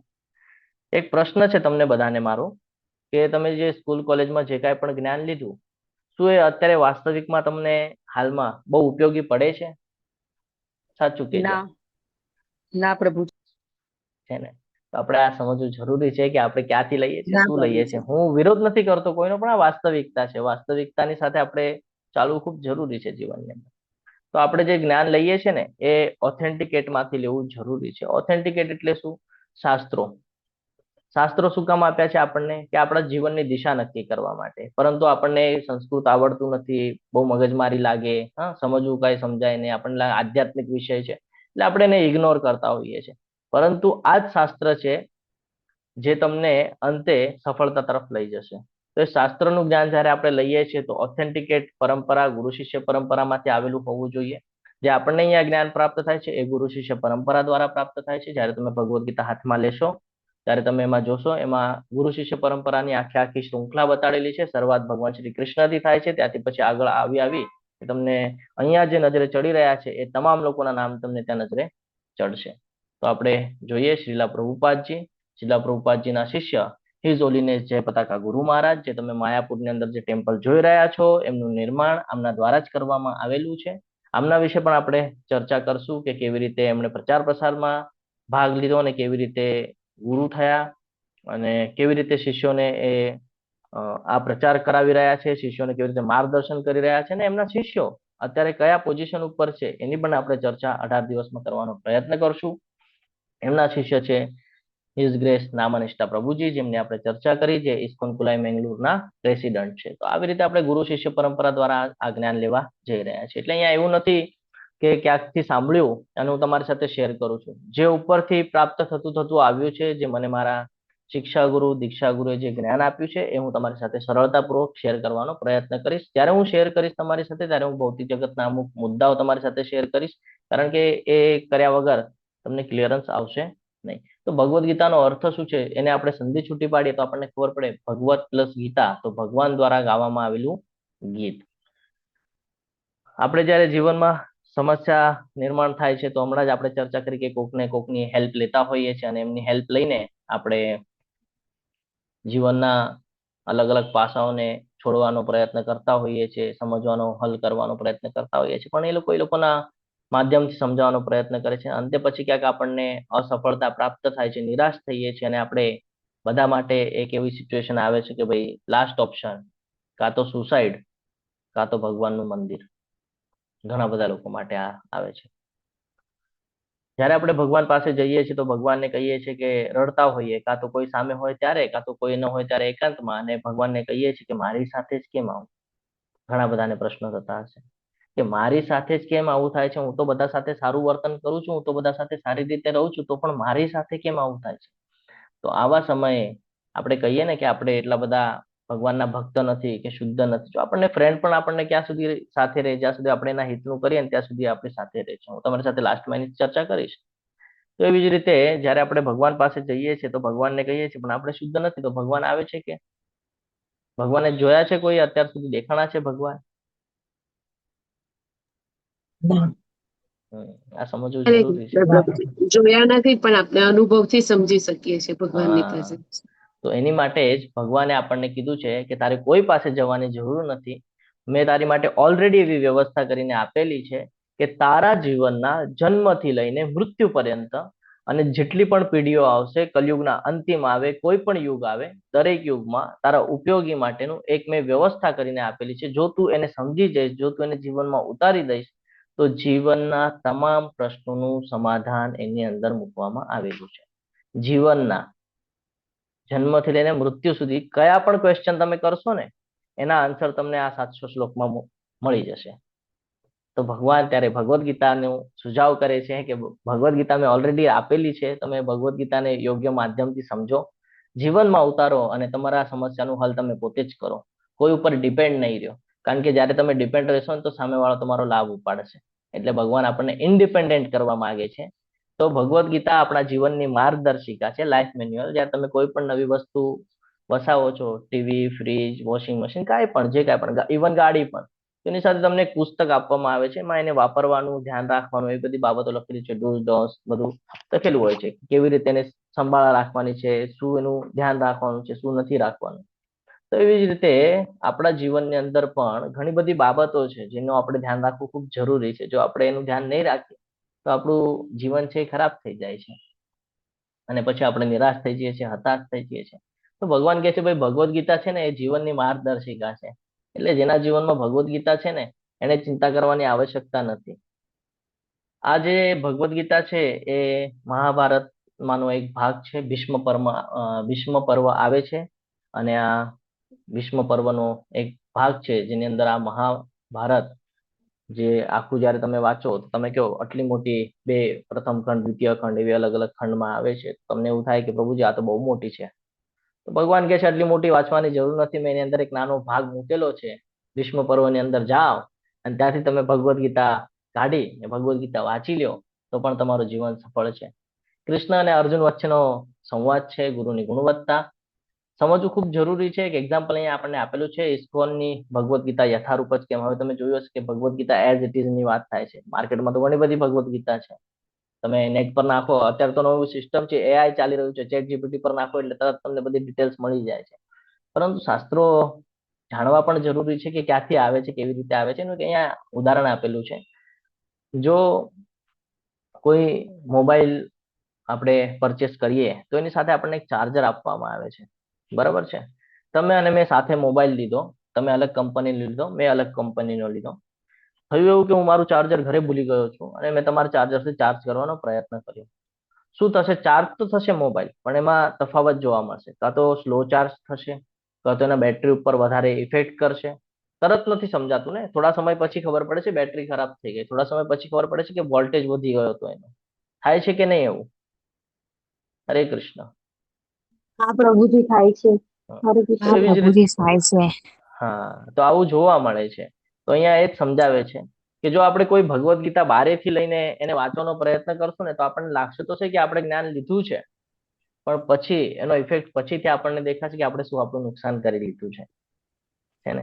કારણ કે ઘણા બધા આપણે જોઈએ છે લોકો એવો દાવો કરે છે કે હું ભગવાન છું અથવા તો મારા માધ્યમથી ચાલો તો તમે જીવનમાં સફળ થશો. તો એ આપણને ત્યારે નથી સમજાતું, ત્યારે આપણને દેખાવમાં ને એમાં આવીને આપણે કહે છે કે બહુ સરસ છે, બહુ સરસ છે. પણ ઘણા બધા એવા ઉદાહરણો છે, હું ઉદાહરણો પણ તમારી સાથે શેર કરીશ કે નુકસાન થયેલું છે. એટલા માટે Bhagavad Gita as it is જેમ છે એમ યથારૂપ જેવી રીતે આવ્યું છે એવી રીતે આપણને પ્રાપ્ત થયું છે. જે મોબાઈલનું ચાર્જર મોબાઈલની સાથે આવે છે એની માટે ઉપયોગિતા છે, એવી રીતે આપણા માટે પણ જે ગુરુ શિષ્ય પરંપરા દ્વારા આપણા સુધી પ્રાપ્ત થયું છે એનાથી જ્ઞાન લેવું જરૂરી છે. ભગવદ્ ગીતા બહુ વિશાળ પુસ્તક છે. વિશાળ એટલે તમે જોશો તો આટલી મોટી પુસ્તક દેખાય આપણને. ગીતાને વ્યવસ્થિત સમજવા માટે આપણને 1 વર્ષ લાગી જાય 700 શ્લોકને સમજવા માટે. એનાથી પણ વધારેનો સમય લાગે છે એકચ્યુઅલી, પણ એક અંદાજો કે 1 વર્ષ લાગી જાય. 18 દિવસોમાં આપણે કૃષ્ણ અને અર્જુન વચ્ચેના જે વિચારોના પ્રવાહ પર ધ્યાન કેન્દ્રિત કરવાનો પ્રયત્ન કરશું. એટલે આપણે મહત્વના જે શ્લોક છે એ લેવાનો પ્રયત્ન કરશું. ઉદ્દેશ શું છે તો કે ગીતાના ગહન અભ્યાસ. प्रभु जी हेलो। બોલો બોલો માતાજી. प्रभु जी मुझे आपसे ये सवाल पूछना था। हम्म, एक्चुअली मैं भी भगवत गीता बहुत समय से पढ़ रही हूँ और मेरा एक इंस्टाग्राम अकाउंट भी है, स्पिरिचुअल दिया। बस मेरे मन में सवाल ये था कि जो 700 श्लोक हैं 18 अध्याय में, उन्हें हम याद कैसे करें परमानेंट। मतलब कभी कभी होता है ना कि भूल जाते हैं, तो उसका कोई आप मार्गदर्शन दो ना। Yes yes yes. हम जब ये श्रृंखला में आगे बढ़ेंगे ना तो उसमें हम हम्म। चर्चा करेंगे। वो चर्चा आप याद रहे, वो चर्चा आप करेंगे ना तो वो याद रह जाएगा, और वो याद रह जाएगा तो आपको श्लोक भी याद आते जाएंगे। ત્યારે हाँ મેં तो હા आप है ना मेरी आपसे एक प्रार्थना है कि आप जितने भी आप रूबी जी बोलते हैं आप सारे नोट्स आप भेज सकते हैं ग्रुप में।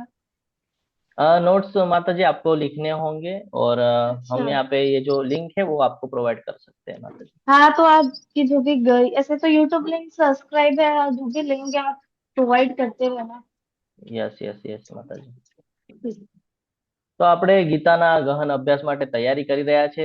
જેમ આપણે આગળ વધશું એમ આપણને હજી મજા આવશે કે હજી જાણવું છે, હજી જાણવું છે, તો લેવલ 2 માં પહોંચી જશું આપણે। ઘણા બધા ભક્તો અહીંયા લેવલ 2 ના પણ જોડાયેલા છે, ફરી ફરી આવે છે જોડાવા માટે, કારણ કે આનંદનો અનુભૂતિ થાય છે અને કહે ને જીવનમાં પરિવર્તન આવે છે। તો આપણે એમના પણ અનુભવ લેવાનો પ્રયત્ન કરશું। જો અહીંયા આપણને એક ચિત્ર દ્વારા સમજાવવામાં આવે છે કે કોઈ ફ્રૂટ છે, આપણને મોસ્ટલી શું આદત હોય ખબર છે કે આપણે જયારે ઝાડ ઉપર ફ્રૂટ જોઈએ ને આપણે પથ્થર ફેંકીને મારીને તોડીને એને લેવાનો પ્રયત્ન કરીએ છીએ, પણ થાય છે શું ખબર છે, જયારે આપણે એને પથ્થર મારીને તોડીએ છીએ ને તો એને ક્યાંક ને ક્યાંક પથ્થરનું કહે ને કે દબાણ આવી જાય છે અને ક્યાંકથી ખરાબ થઈ જાય, પોચું થઈ જાય, માટી લાગી જાય, નીચે પડે, ધૂળવાળું થઈ જાય, તો એમાં ડેમેજ આવી જાય છે। બરાબર છે? જેવું છે એવું ને એવું રહે છે કે નથી રહેતું? શું કામ? બીકોઝ શોર્ટકટ, આપણે શોર્ટકટ મારવા જઈ રહ્યા છીએ। તો આ જ અહીંયા સમજવાનું છે કે એઝ ઇટ ઇઝ, જેવું છે એવું યથારૂપ લેવું જરૂરી છે। તો એ કેવી રીતે લઈ શકાય છે? તો કે ભાઈ અહીંયા 3 જણાની જરૂરત પડે છે। એક જણ ઉપરથી તોડી રહ્યું છે ઝાડ ઉપર બેસીને, એ નીચેનાને કેચ કરાવે છે, એ કેચ કરીને પછી ટોકરીમાં મૂકે છે। તો આને આપ્યું, આને આપ્યું, સેફ આવ્યું, એકદમ વ્યવસ્થિત રીતે આવ્યું, એમાં કોઈ ડેમેજ છે? કોઈ જ પ્રકારનું ડેમેજ નથી। બરાબર છે? Same as Bhagavad Gita as it is છે, ગુરુ શિષ્ય પરંપરા દ્વારા આપણને પ્રાપ્ત થયું છે, કોઈ પ્રકારનું એમાં ડેમેજ નથી, કોઈ પ્રકારનું એમાં એમ કહે ને કે પોતાના મનનું મંતવ્ય મૂકવામાં આવેલું નથી। જેવી રીતે ઉપરથી આવ્યું છે એવી જ રીતે તમારી સાથે અહીંયા પીરસવામાં આવેલું છે। ભગવદ્ ગીતા જે છે એમાં 700 શ્લોક આપવામાં આવેલા છે અને આ 700 શ્લોક આપણા જીવનમાં બહુ મહત્વનો ભાગ ભજવે છે।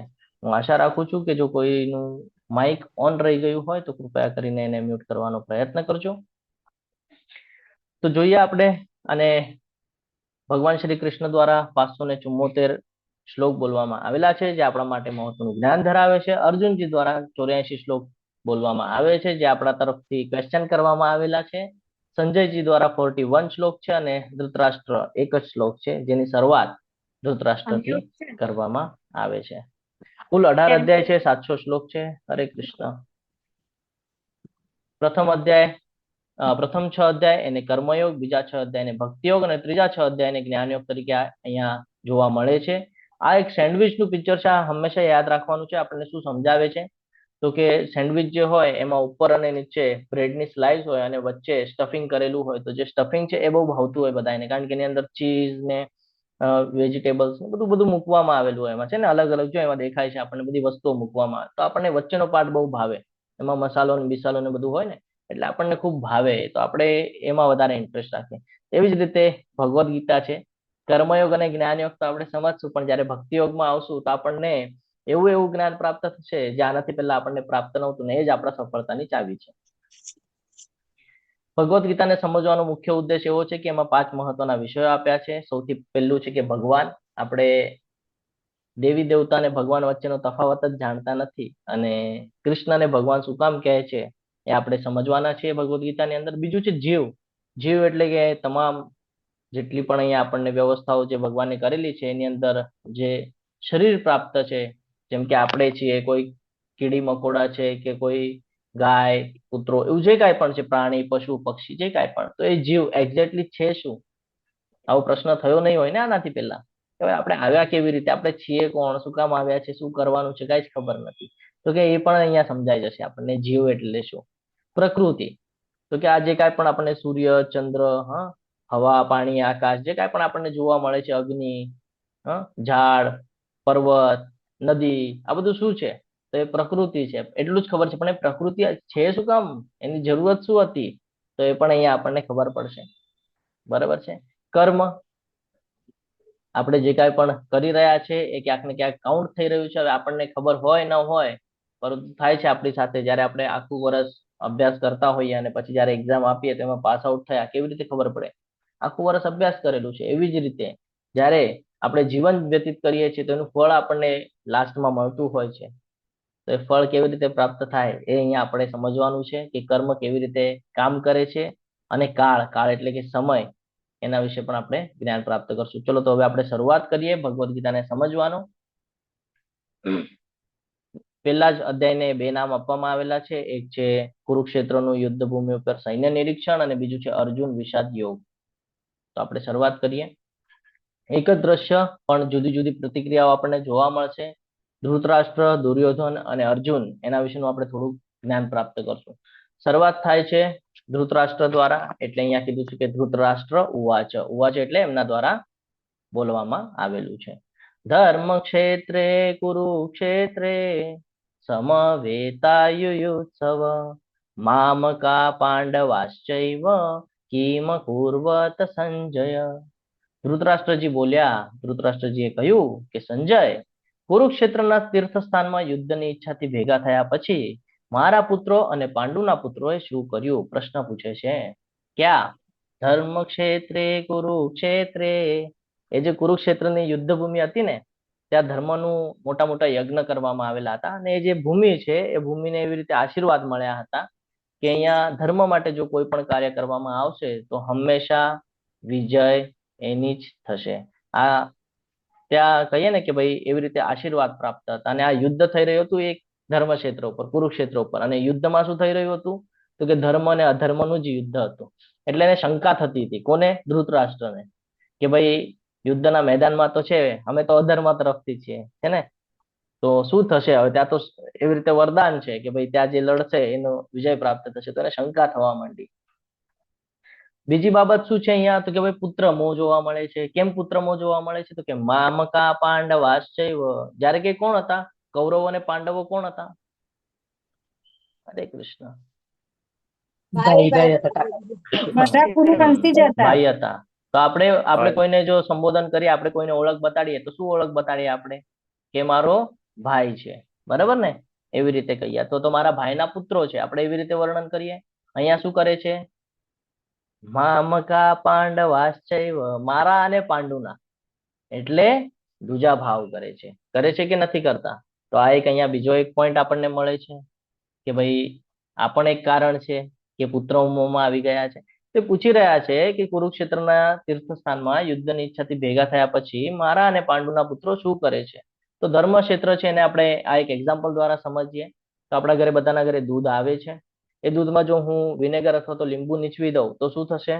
આ પાર્ટ કંઈક આપણને જોવા મળશે. બરાબર છે? જેમાં પનીર વાળો પાર્ટ અલગ થશે અને પાણી અલગ થશે. બસ આવી જ રીતે લીંબુ નીચવવા જેવું કામ એને કર્યું. આપણા જીવનની અંદર પણ ઘણા બધા લોકો આવી રીતેની વૃત્તિ ધરાવતા હોય છે. આપણે એને ઓળખવાનું છે કે લીંબુ કોણ નીચવી રહ્યું છે. આ જે લીંબુ નીચવે છે ને એને ઓળખવાના છે. તો આવી રીતે એને દુજા ભાવ કર્યો પુત્ર મોહમાં આવીને. અને પછી અંતે શું થયું આપણને બધાને ખબર છે કે પાંડવો વિજય પ્રાપ્ત કરી ગયા અને કૌરવો એક પણ ન બચ્યા. તો થાય છે આવી રીતે પછી લાસ્ટમાં. એટલે હંમેશા ધર્મને મહત્વ આપવું ખૂબ જરૂરી છે.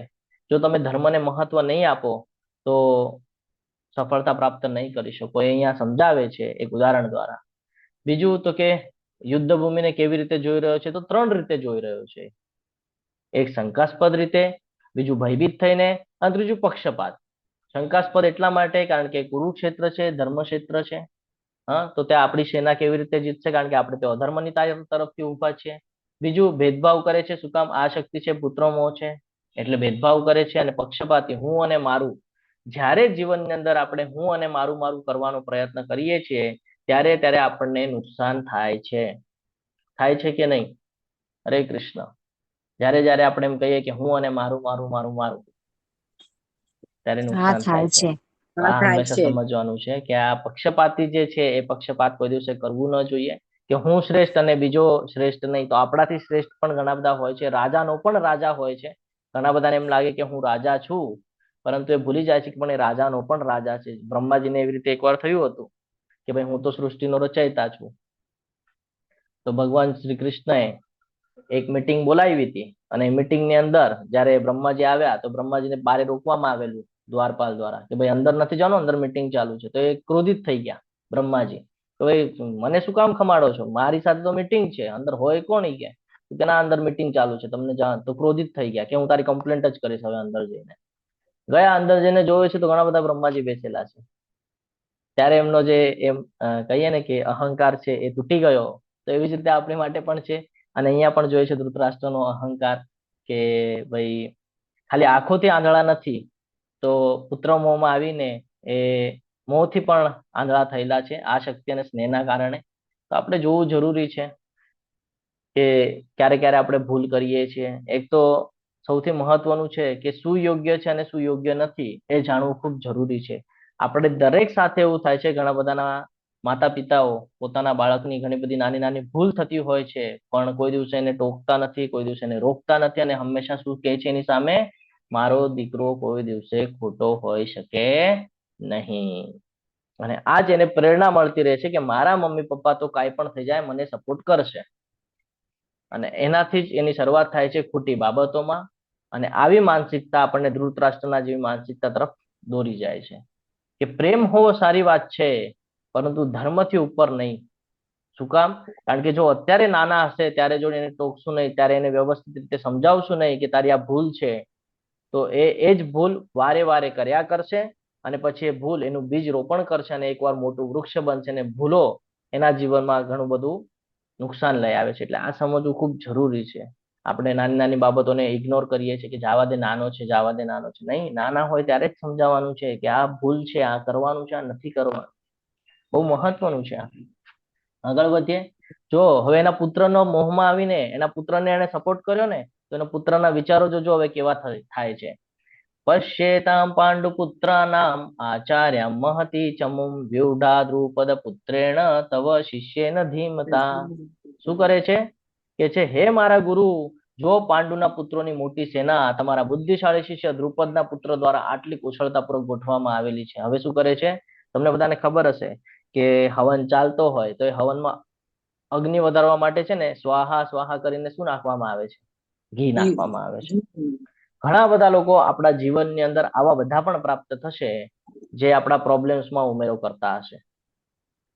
એવા લોકોને જોવાનું છે, ઓળખવાનું છે.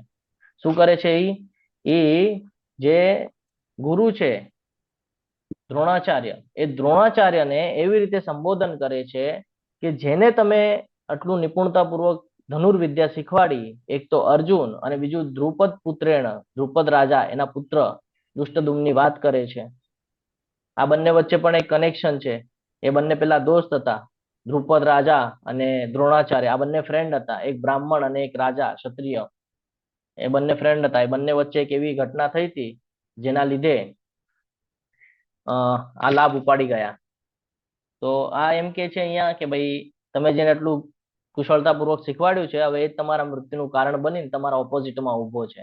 ઘણા બધા લોકો આપણને કરે ને આવું, માઇન્ડ ડાયવર્ટ કરવામાં આવું કરે કે નહીં, કે ભાઈ જો તે તો આનું સારું કર્યું, જો એ તારી સાથે આવું કરે છે, જો ઓલો તારી સાથે આવું કરે છે. પછી આપણને એના વિશે ક્રોધ થાય, પછી આપણે એની સાથે અલગ અલગ બાબતોથી ઝઘડાઓ કરીએ છીએ. તો આ ઓળખવા જેવું છે કે જ્યાં સુધી હકીકત તમારી સામે આવતી નથી ત્યાં સુધી તમારે એના પર રિએક્ટ થવું યોગ્ય નથી. તો દ્રોણાચાર્યને ખબર છે કે મારા મૃત્યુનું કારણ બનશે, પણ એ પોતાના ધર્મને કેવી રીતે સંભાળી રાખે છે જોજો. કે એનું ધર્મ છે બ્રાહ્મણ, અને બ્રાહ્મણનું કામ છે જ્ઞાન આપવું. તો ભલે એ મારો દુશ્મન હોય પણ મારે મારું જ્ઞાન આપવું જોઈએ. અને આ જ રીત આપણે આપણા જીવનમાં ઉતારવી ખૂબ જરૂરી છે કે આપણે આપણું જે કર્તવ્ય છે એ કરવું જોઈએ, બીજા જે કરે એનો પ્રોબ્લેમ છે.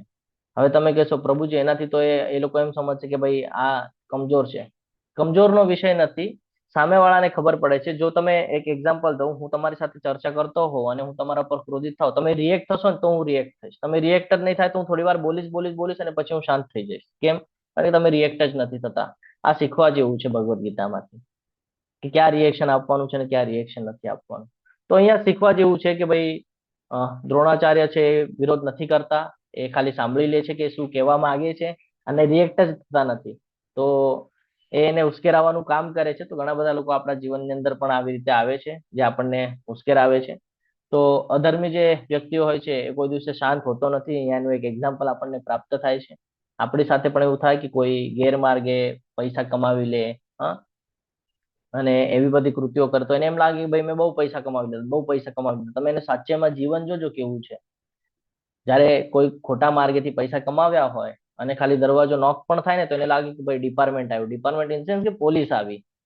કોઈ ફોન વાગ્યો તો એને લાગે કે ભાઈ કઈ કોઈને ખબર પડી ગઈ કે શું મેં આવું કામ કર્યું. તો આ એક પરિણામ છે એનું, કે ભાઈ આ હંમેશા કોઈ દિવસે શાંત નહીં રહે, અશાંત જ રહેશે. કેમ? કારણ કે એને ડર રહેશે, કારણ એને ખોટા માર્ગેથી બધું કરેલું છે. તો એવી રીતે એને પણ ડર હતો ખોટા માર્ગેથી બધું કરવાનો. તો આ જાણવું ખૂબ જરૂરી છે. આપણે એનું વિશ્લેષણ કરીએ તો દ્રોણાચાર્ય પાંડવો સાથે આ વખતે હળવાશ નહીં દાખવે. શું કામ દ્રોણાચાર્ય હળવાશ નહીં દાખવે? કારણ કે તેની ખાતરી કરવા માટે દુષ્ટદુમ એટલે કે દ્રુપદ પુત્રના તરીકે ઉલ્લેખ કરે છે. એમ પણ કહી શકતા હતા કે તમારી સામે તમારો શિષ્ય દુષ્ટદુમ ઉપસ્થિત છે, પણ એને શું શું વાક્ય વાપર્યું? દ્રુપદ પુત્રેણ. દ્રુપદ યાદ આવે એટલે એને ખબર પડે કે ભાઈ મારો દુશ્મન છે ઓલો દ્રુપદ, એને મારી સાથે એકવાર આવી કોઈ ઘટના કરેલી છે એટલે એ મારો દુશ્મન છે. દુશ્મની ઉશ્કેરાવાનો ભાવ, ઘી હોમવાનું કામ, આવું આપણા જીવનમાં પણ કોઈક લોકો કરતા હોય છે. એના પર આપણે ફોકસ હોવું ખૂબ જરૂરી છે. તો કે છે દ્રુપદનો પુત્ર એ દ્રોણનો શત્રુ છે, એમ બતાડે છે કે જુઓ તમે એને કુશળતાપૂર્વક બનાવ્યો અને આજે એ તમને જ મારી જાય છે. તેણે પાંડવો પક્ષના તમામ મહાનાયકોનો ઉલ્લેખ કર્યો જેથી દ્રોણાચાર્ય યુદ્ધને ગંભીરતાથી લે. દ્રોણાચાર્યને ઉશ્કેરાવવા માટે એવું કીધું કે એને ખબર છે કે ભાઈ દ્રોણાચાર્ય તો શ્રેષ્ઠ છે, તો સામેવાળાને શ્રેષ્ઠ બતાડ્યું. આપણને પણ થાય ને, જયારે તમે કોઈ સાથે બેઠા હો ને કે ભાઈ તારી કરતા ઓલો સરસ, તારી કરતા, તો તમને અંદરથી થાય ને ભાઈ આ શું મારી સાથે બેઠો છે, મારો ફ્રેન્ડ છે ને ઓલાની શું કામ વખાણ કરે છે? થાય ને. એવું જ કઈક અહીંયા કરે છે કે જેનાથી એક ક્રોધિત થાય. એટલે ભીમ અને અર્જુનની કહે ને સંબોધન કરે છે ત્યાં કે ભાઈ જો ભીમ અને અર્જુન એ મુખ્ય છે, તમે જો એને પૂરું કરી નાખશો તો આપણે જીતી જશું, આમ તેમ એવું બધું કે છે. અને એને ફૂલાવવા માટે, એને પ્રેરિત થવા માટે એને કેવી રીતે બોલાવે છે? તો કે બ્રાહ્મણ શ્રેષ્ઠ. ક્ષત્રિયથી પણ પહેલા કોનું નામ લે છે? તો કે બ્રાહ્મણ શ્રેષ્ઠ. એટલે એને એમ લાગે ને કે ભાઈ મને વેલ્યુ આપી. તો એવી રીતે તો આવા ઘણા લોકો છે આપણા જીવનની અંદર જે આપણને આવી રીતે કરતા હોય છે. પોતાના તરફથી મહાન નાયકોના નામનો ઉલ્લેખ કરતી વખતે તેમણે ભીષ્મ પહેલા દ્રોણાચાર્યના નામનો ઉલ્લેખ કર્યો, જેઓ સૌથી મોટા હતા. કારણ કે ક્ષત્રિયના નામનો ઉલ્લેખ કરતા પહેલા બ્રાહ્મણના નામનો ઉલ્લેખ કરવો એ સ્વીકાર્ય શિષ્ટાચાર છે. એટલે એમ પણ બતાવે છે કે હું જ્ઞાની છું, મને ખબર પડે છે કે આ શું કરવાનું. હા, પછી બધાના નામ લે છે, ભીષ્મ, કર્ણ, અલગ અલગ યોદ્ધાઓના નામ લે છે. તેમણે મુખ્ય કપ્તાન તરીકે કૃપાચાર્ય એટલે કે દ્રોણાચાર્યના શાળા અને અશ્વત્થામા એટલે કે દ્રોણાચાર્યના પુત્રના નામનો વધુ ઉલ્લેખ કર્યો. આપણને બધાને ખબર છે અશ્વત્થામા, કૃપાચાર્ય કોણ છે આપણને ખબર છે ને? ઓલા ચિરંજીવીઓ છે ને, એમાં આ લોકોના નામ સાંભળ્યા હશે તમે. એ આપણે આગળ સાંભળશું કે શું કામ એવી રીતે છે. તેણે વિકર્ણ એટલે કે દુર્યોધનના સૌથી નાના જે ભાઈ છે એમના નામનો પણ ઉલ્લેખ કર્યો. જો કે મહારથી ન હતા, પણ એને એની તરફથી લડવા માટે પ્રેરિત કરવા માટે. કારણ કે એક એવી ઘટના થઈ હતી જ્યારે દ્રૌપદીનું વસ્ત્રહરણ થઈ રહ્યું હતું ને, તો બધા લોકો એમાં સામેલ હતા. પાંડવો હતા, કૌરવો હતા, બધા જ સામેલ હતા. એની અંદર આ વિકર્ણ પણ હતા. તો એક જ વ્યક્તિ એવું હતું જેને વિરોધ નોંધાવ્યો હતો કે આપણી પુત્ર વધુ છે, આ વિકર્ણ. તો એને એવું હતું કે આ વિકર્ણે એકવાર એવી ભૂલ કરેલી છે, ભાઈ સામેવાળા ટીમનું નામ લીધેલું છે કે ભાઈ એ યોગ્ય છે, તો આ છે મારી ટીમમાં પણ આ એ લોકો સાથે ક્યાંક મળી ન જાય, એટલે એનું પણ સંબોધન કરી લીધું કે ભાઈ હું એનું પણ નામ લઈ લઉં ને તો પછી થાય ને. આપણને ઘણા બધા આપણે જોઈએ છે કે કોઈ પ્રસંગ હોય અને આપણે કોઈકને કહેવાનું રહી જાય તો એને તરત એવું થાય કે ભાઈ બધાને કીધું, મને નથી કીધું, મને બોલાવ્યું નથી, હું નહીં જાઉં. થાય કે નહીં આવું? જોયું છે કે નહીં આવું સમાજની અંદર? કે ભાઈ અમને તો કઈ આવ્યું નથી તો અમે કઈ જવાના નથી. હા પ્રભુજી, થાય છે. હા, તો આવો પ્રસંગ ન થાય એટલે એને એનું પણ નામ લઈ લીધું. એટલે કેટલા હોશિયાર પણ છે એ પણ અહીંયાથી ખબર પડે છે કે કેવા હોશિયાર પણ છે ને કેવું કરી રહ્યા છે. તો વસ્ત્રહરણની ઘટના થઈ ત્યારે એમણે વિરોધ નોંધાવ્યો હતો, એટલે સામેના પક્ષના હોયા જાય પાંડવોના, એટલે એમનું પણ નામ લઈ લે છે. તેને કહ્યું બીજા ઘણા એવા વીરો છે જેઓ મારા ખાતર પોતાનો જીવ આપવા તૈયાર છે. આ એક કારણ બન્યું કે જેનાથી આ લોકોનું નાશ થઈ ગયો. શું કારણ હતું? તો કે બીજા ઘણા એવા વીરો છે કે જે મારા ખાતર યુદ્ધ શેની માટે થઈ રહ્યો છે? તો કે મારી માટે મરવા તૈયાર છે. આને કહેવાય ત્યક્ત્ય જીવિતા. તો આ એક રીઝન છે કે જેના લીધે એ લોકોનું નાશ થઈ ગયો. શસ્ત્રોથી સજ્જ અને લશ્કરી વિજ્ઞાનમાં અનુભવી છે. જ્યારે આપણને ખબર છે કે એક સાઈડ નારાયણની સેના હતી જે કોઈ દિવસે હારી નહોતી, તો એ એટલો બધો અહંકારમાં આવી ગયો કે ભાઈ આપણા જેવું શ્રેષ્ઠ કોઈ નહીં. અને પછી આગળ પાછા કેવી રીતે કે છે પ્રેરિત કરવા માટે? તો કે અમારી શક્તિ અમાપ છે અને દાદા ભીષ્મ દ્વારા સંપૂર્ણ રીતે સુરક્ષિત છે. ભીષ્મ દાદાની વાત કરે છે, જેને ઈચ્છા મૃત્યુનું વરદાન છે. હવે એને એમ લાગે છે કે ભાઈ ઈચ્છા મૃત્યુનું વરદાન છે એટલે જ્યાં સુધી દાદા ભીષ્મ છે ત્યાં સુધી આપણે બધા સેફ છીએ, એટલે આપણે જ જીતી ગયા. આ સૌથી મોટી ભૂલ છે. આપણે ઓવર એક્સાઇટમેન્ટ કરી નાખીએ ક્યારેક ક્યારેક. આ ઓવર એક્સાઇટમેન્ટના પરિણામ છે બધા. જ્યારે ભીષ્મ દ્વારા સાવચેતીપૂર્વક રક્ષિત પાંડવોની શક્તિ મર્યાદિત છે. અપર્યાપ્તમ શબ્દ અહીં વપરાયો છે, જેનો અર્થ એ થાય છે કે પૂર્ણ અને અપૂર્ણ. દ્રોણાચાર્ય એ સેનાને અધૂરી અને ભીષ્મએ તેને પૂર્ણ તરીકે સાંભળી હતી. આ રીતે નિષ્ણાત રાજદ્વારી દુર્યોધને ભીષ્મ એટલે કે સેનાપતિ અને દ્રોણ એટલે કે લશ્કરી ગુરુ બંનેને અપર્યાપ્તમ શબ્દોથી પ્રોત્સાહિત કર્યા કે હું આ લોકોને પ્રેરિત કરી દઉં એટલે આ લોકો એકદમ પરફેક્ટ રીતે યુદ્ધમાં કટિબદ્ધ થઈને મારા તરફથી લડશે. અહીંયા 6 પ્રકારના આતતાઈઓની વાત થાય છે કે જ્યાં 6 પ્રકારના એવા આતતાઈઓ છે કે જેને મારીએ તો એનું પાપ લાગતું નથી. તો પાપ કર્મ કરનારને હણી શકાય છે એવું શાસ્ત્રોમાં વર્ણન છે. અત્યારે આપણે આપણા સંવિધાનને ફોલો કરીએ છીએ, પરંતુ શાસ્ત્રોમાં જે વર્ણન છે સમજવું ખૂબ જરૂરી છે કે એનું પાપ લાગતું નથી. તો આ 6 પ્રકારના આતતાઈઓ છે. કોણ કોણ છે? ઝેર આપનાર. એ લોકો શું કામ હાર્યા ને એની પાછળનું રીઝન, કર્મ કેવી રીતે કામ કરે છે ને એનું રીઝન અહીંયા બતાડે છે. ઝેર આપનાર, એણે ભીમને ઝેરી લાડુ ખવડાવ્યા હતા, આપણને બધાને ખબર છે. પછી આગ લગાડનાર, લાક્ષાગ્રહ, આપણને ખબર છે, જે ઘાતક હત્યારોથી હુમલો કર્યો હતો. દુર્યોધને પાંડવો માટે લાકનું ઘર બનાવી વ્યવસ્થા કરી અને જ્યારે તેને હુમલો કરવા તૈયાર થયા ત્યારે એને સળગાવી દીધેલું હતું, લાક્ષાગ્રહ. પછી એક ચોર, શકુનીએ પાસાની રમતમાં છેતરપિંડી કરી અને તેમની બધી સંપત્તિ લૂંટી લીધી હતી. આપણને બધાને ખબર છે પાસાની રમત એ લોકો રમતા હતા, ચોપાટ, અને ચોપાટની અંદર પાંડવો એક એક કરીને બધું હારી ગયા હતા.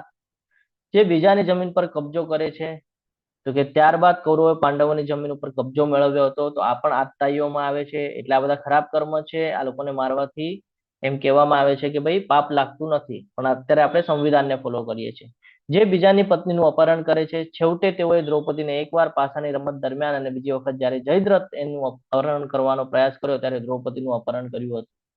તો આ બહુ સમજવા જેવી બાબત છે. આ 6 પ્રકાર એવા છે જે આપણા જીવનમાં પણ આપણે કરતા હોઈએ છીએ, તો આપણું નુકસાન કરે છે, આપણા પતનનું કારણ બને છે. આપણો જો ડાઉનફોલ આવે છે ને એ આના લીધે આવે છે. અહીંયા આપણે એને આવી રીતે સમજવું પડશે કે આપણે પણ આવી ભૂલો કરીએ છીએ. કોઈની જમીન હોય તો પચાવી પાડીએ. અત્યારે એક્સ્ટ્રા મેરિટલ અફેર આપણે જોઈએ છીએ, આપણને લાગે છે કાંઈ નથી થતું, કાંઈ નથી થતું, પણ અહીંયા તો લખેલું છે કે ભાઈ નુકસાન થઈ જાય છે, અને આ વાસ્તવિકતા છે. ચલો આગળ વધીએ.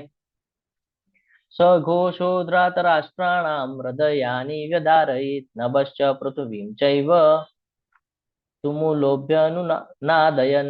આ અલગ અલગ શંખના ફૂંકવાથી ખળબળાટ મચી ગયો અને આ રીતે આકાશમાં અને પૃથ્વી બંને પર કંપન પામતા ધૃતરાષ્ટ્રના પુત્રોના હૃદયને વિખેરી નાખે છે.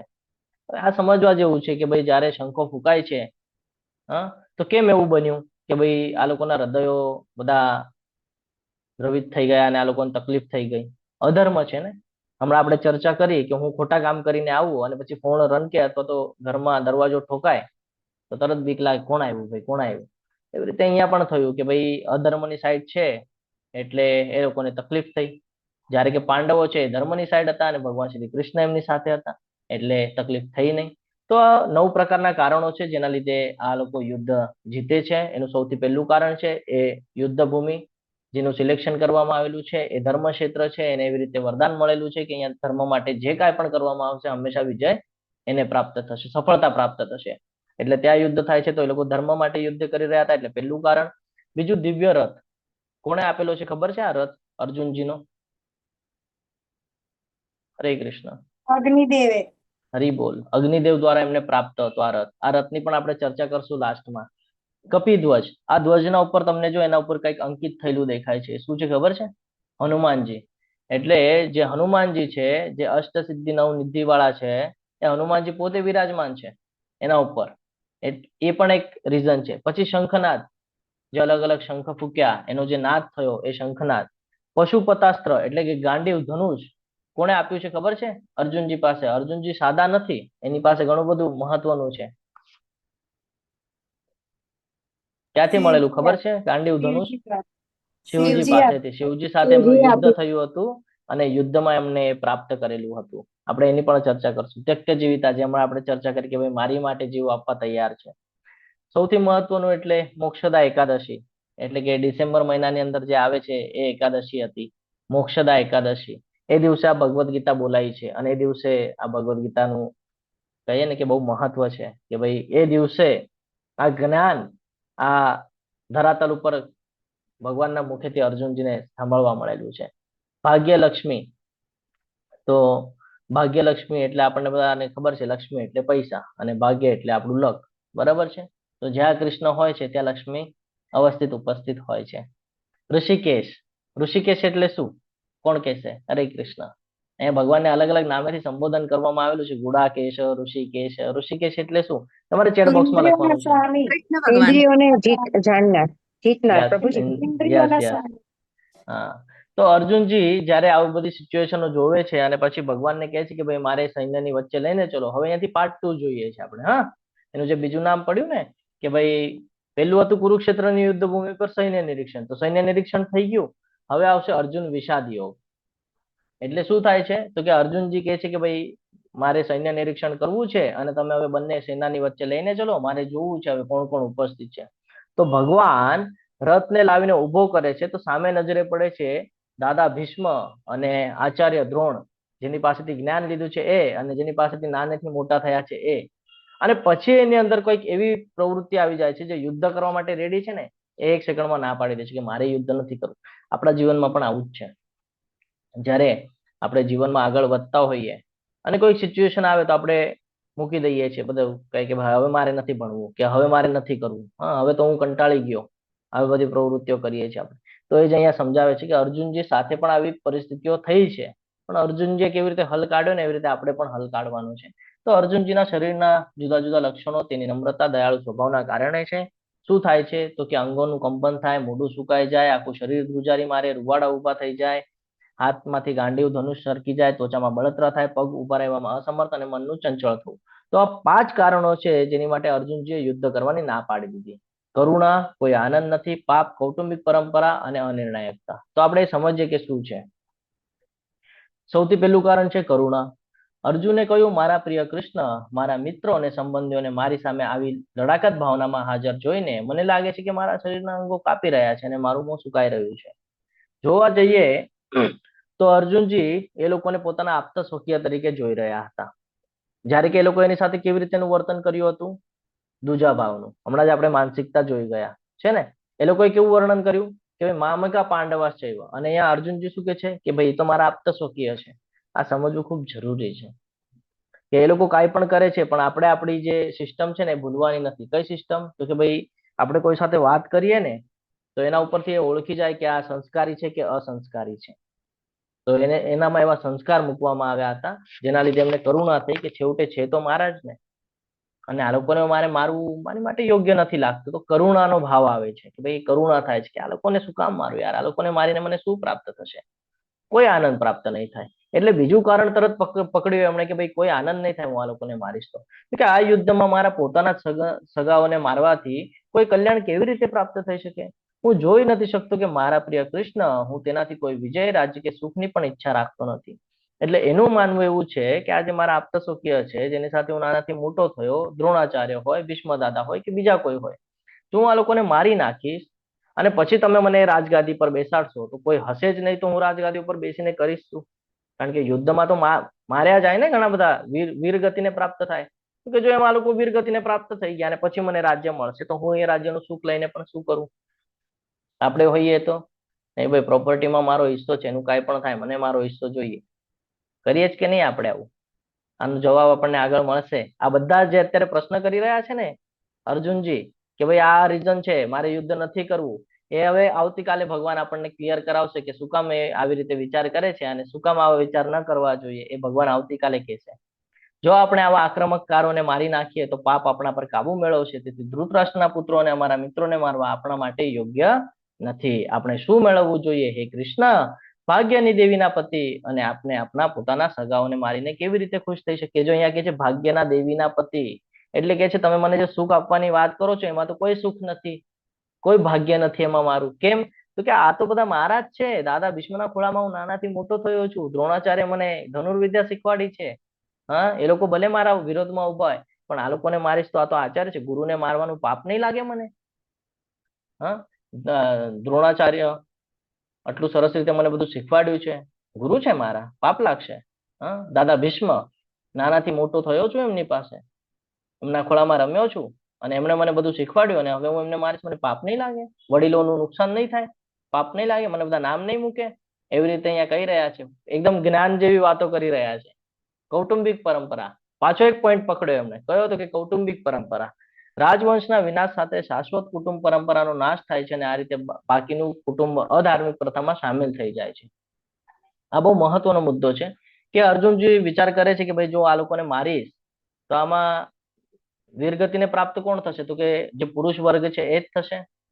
બરાબર છે. મહિલા વર્ગ તો યુદ્ધમાં આવે નહીં, ખાલી પુરુષ વર્ગ હોય તો એનું મૃત્યુ થઈ જશે. તો એના જે છોકરાઓ છે, એના જે પત્ની છે, એ લોકો તો રસ્તા પર આવી જશે. કેવી રીતે? તો કે જયારે ઘરમાં પહેલેથી આવ્યું છે કે ભાઈ પુરુષ પ્રધાન સંસ્કૃતિ આપણને સમજાવવામાં આવેલી છે, તો પુરુષનું બહુ મહત્વ રહ્યું છે કે ઘરની અંદર પુરુષ હોવા જરૂરી છે, નહીં તો સ્ત્રીને યોગ્ય માન મર્યાદામાં રાખી ન શકે. એટલે એનો અર્થ શું છે કે કોઈને માન ના આપે સ્ત્રી વર્ગને, પછી બધા એનો ગેરઉપયોગ કરે. તો એ અહીંયા સમજાશે કૌટુંબિક પરંપરા કે જો તમે સ્ત્રીની રક્ષણ માટે જો કોઈ પુરુષ વર્ગ ઉપસ્થિત નહીં હોય તો એ સ્ત્રી ઉપર જવાબદારીઓ આવશે અને ઘરમાં પુરુષ વર્ગ ન હોવાને લીધે સ્ત્રીઓ બહારે પડશે પોતાના પુત્રના ઉદરનિર્વાહ માટે, પોતાના ઉદરનિર્વાહ માટે, અને એવી કોઈ બાબતો કરી બેસશે જેનાથી કૌટુંબિક પરંપરાનો પ્રશ્ન નિર્માણ થશે. કૌટુંબિક પરંપરા એટલે શું? કે અત્યારે જે એક્સ્ટ્રા મેરિટલ અફેર થઈ રહ્યા છે ને, એ કે એને ખબર જ નથી પડી રહી કે એક્ઝેક્ટલી થઈ શું રહ્યું છે મારી સાથે જીવનમાં. એ ગોતે છે પ્રેમ, એને મળી નથી રહ્યું અને અલગ અલગ માધ્યમમાં જાય છે, નુકસાન કરી લે છે. અને પછી એના બાળકો તો કે ભાઈ જયારે મોટા થાય છે ત્યારે કે છે તમે પણ તો આવું જ કર્યું હતું, તો હું કેમ ન કરું? પાછું એને એવું થાય યાર મેં શું ભૂલ કરી કે મારા બાળકો મને જ વેલ્યુ નથી આપતા. આ બધું નિર્માણ ક્યાંથી થયું? આ આવી રીતે નિર્માણ થયું. તો આપણે આને પણ આવતીકાલે સમજશું કે ભાઈ આ શું છે એક્ઝેક્ટલી, આમાંથી કેવી રીતે નીકળવાનું છે. અનિર્ણયતા, તો એ પણ કન્ફ્યુઝન થઈ ગયા અર્જુનજી કે શું કરવું જોઈએ. એક સાઈડ યુદ્ધ માટે આવી તો ગયા છીએ, ભગવાન શ્રી કૃષ્ણ કહી શકતા હતા ને એને કે ભાઈ તે મારી આગળ બધી તૈયારી કરાવી, યુદ્ધના મેદાન પર લઈ આવ્યો, શંખ ફુકાવી દીધો ને હવે કે છે મારે યુદ્ધ નથી કરવું. તો ક્રોધિત થઈ શકતા હતા, પણ ભગવાન ક્રોધિત નથી થતા. એ ગુરુની ગુણવત્તા છે. આપણે આવતીકાલે જોવાનો પ્રયત્ન કરશું કે શું ગુણવત્તા છે. તો ન તો આપણે જાણીએ છીએ કે કયું સારું છે તેમને જીતવું કે તેમના દ્વારા જીતવું. ધૃતરાષ્ટ્રના પુત્રો તેમને જો આપણે મારી નાખીએ તો આપણે જીવન જીવવાની પરવા ન કરવી જોઈએ. તે હવે આ યુદ્ધ ભૂમિ ઉપર આપણી સામે ઉભા છે. એક સાઈડ ધર્મની વાત આવે છે કે ભાઈ એ લોકો અધર્મ કરે છે તો ક્ષત્રિયનું કર્મ છે કે ભાઈ ધર્મ માટે થઈને યુદ્ધ કરવું. તો એક સાઈડ એનો ક્ષત્રિય ધર્મ એને પ્રેરિત કરે છે કે તારે યુદ્ધ કરવું જોઈએ, અને બીજી બાજુ આ બધા કારણો એને પ્રેરિત કરે છે કે તારે યુદ્ધ ન કરવું જોઈએ. તો આવી જ સિચ્યુએશન દરેકના જીવનમાં આવે છે કે જ્યારે એને ખબર નથી પડતી કે મારે શું કરવું અને શું ન કરવું, અને આ જ કન્ફ્યુઝનમાં આવે છે ત્યારે એ કાં તો સુસાઇડ કરે છે કાં તો ભગવાનના શરણમાં જાય છે. આ બે માંથી કોઈ એક માધ્યમ કરે છે, કાં તો કોઈ ત્રીજી વ્યક્તિ એનો લાભ ઉપાડે છે અને એને કહે ને એના કમજોરીનો ફાયદો લે છે. તો આ બધામાંથી કેવી રીતે બહાર નીકળવાનું એની માટે આપણે આવતીકાલના એમાં સમજવાનો પ્રયત્ન કરશું. અહીંયા આપણો આ ચેપ્ટર 1 પૂર્ણ થાય છે. તમે બધા ખૂબ શાંતિપૂર્વક સાંભળો એટલે તમારા બધાનો ખૂબ ખૂબ આભાર વ્યક્ત કરું છું. વાંછા કલ્પતરુભ્યશ્ચ કૃપા સિંધુભ્ય એવ ચ પતિતાનાં પાવનેભ્યો વૈષ્ણવેભ્યો નમો નમઃ. અનંત કોટિ વૈષ્ણવ વૃંદ કી જય, ભગવદ ગીતા કી જય, શ્રીલ પ્રભુપાદ કી જય, સદગુરુદેવ કી જય. હરે કૃષ્ણ હરે હરે કૃષ્ણ, કૃષ્ણ હરે કૃષ્ણ કૃષ્ણ, કૃષ્ણ કૃષ્ણ હરે કૃષ્ણ, હરે હરે હરે હરે, રામ હરે હરે કૃષ્ણ, રામ હરે રામ, રામ રામ રામ રામ, હરે હરે હરે. હરે. હરે કૃષ્ણ પ્રભુજી, દંડવત પ્રણામ. હરે પ્રભુજી કૃષ્ણ. અટેન્ડન્સ લિંક છે તો બધા ભરી યસ હા.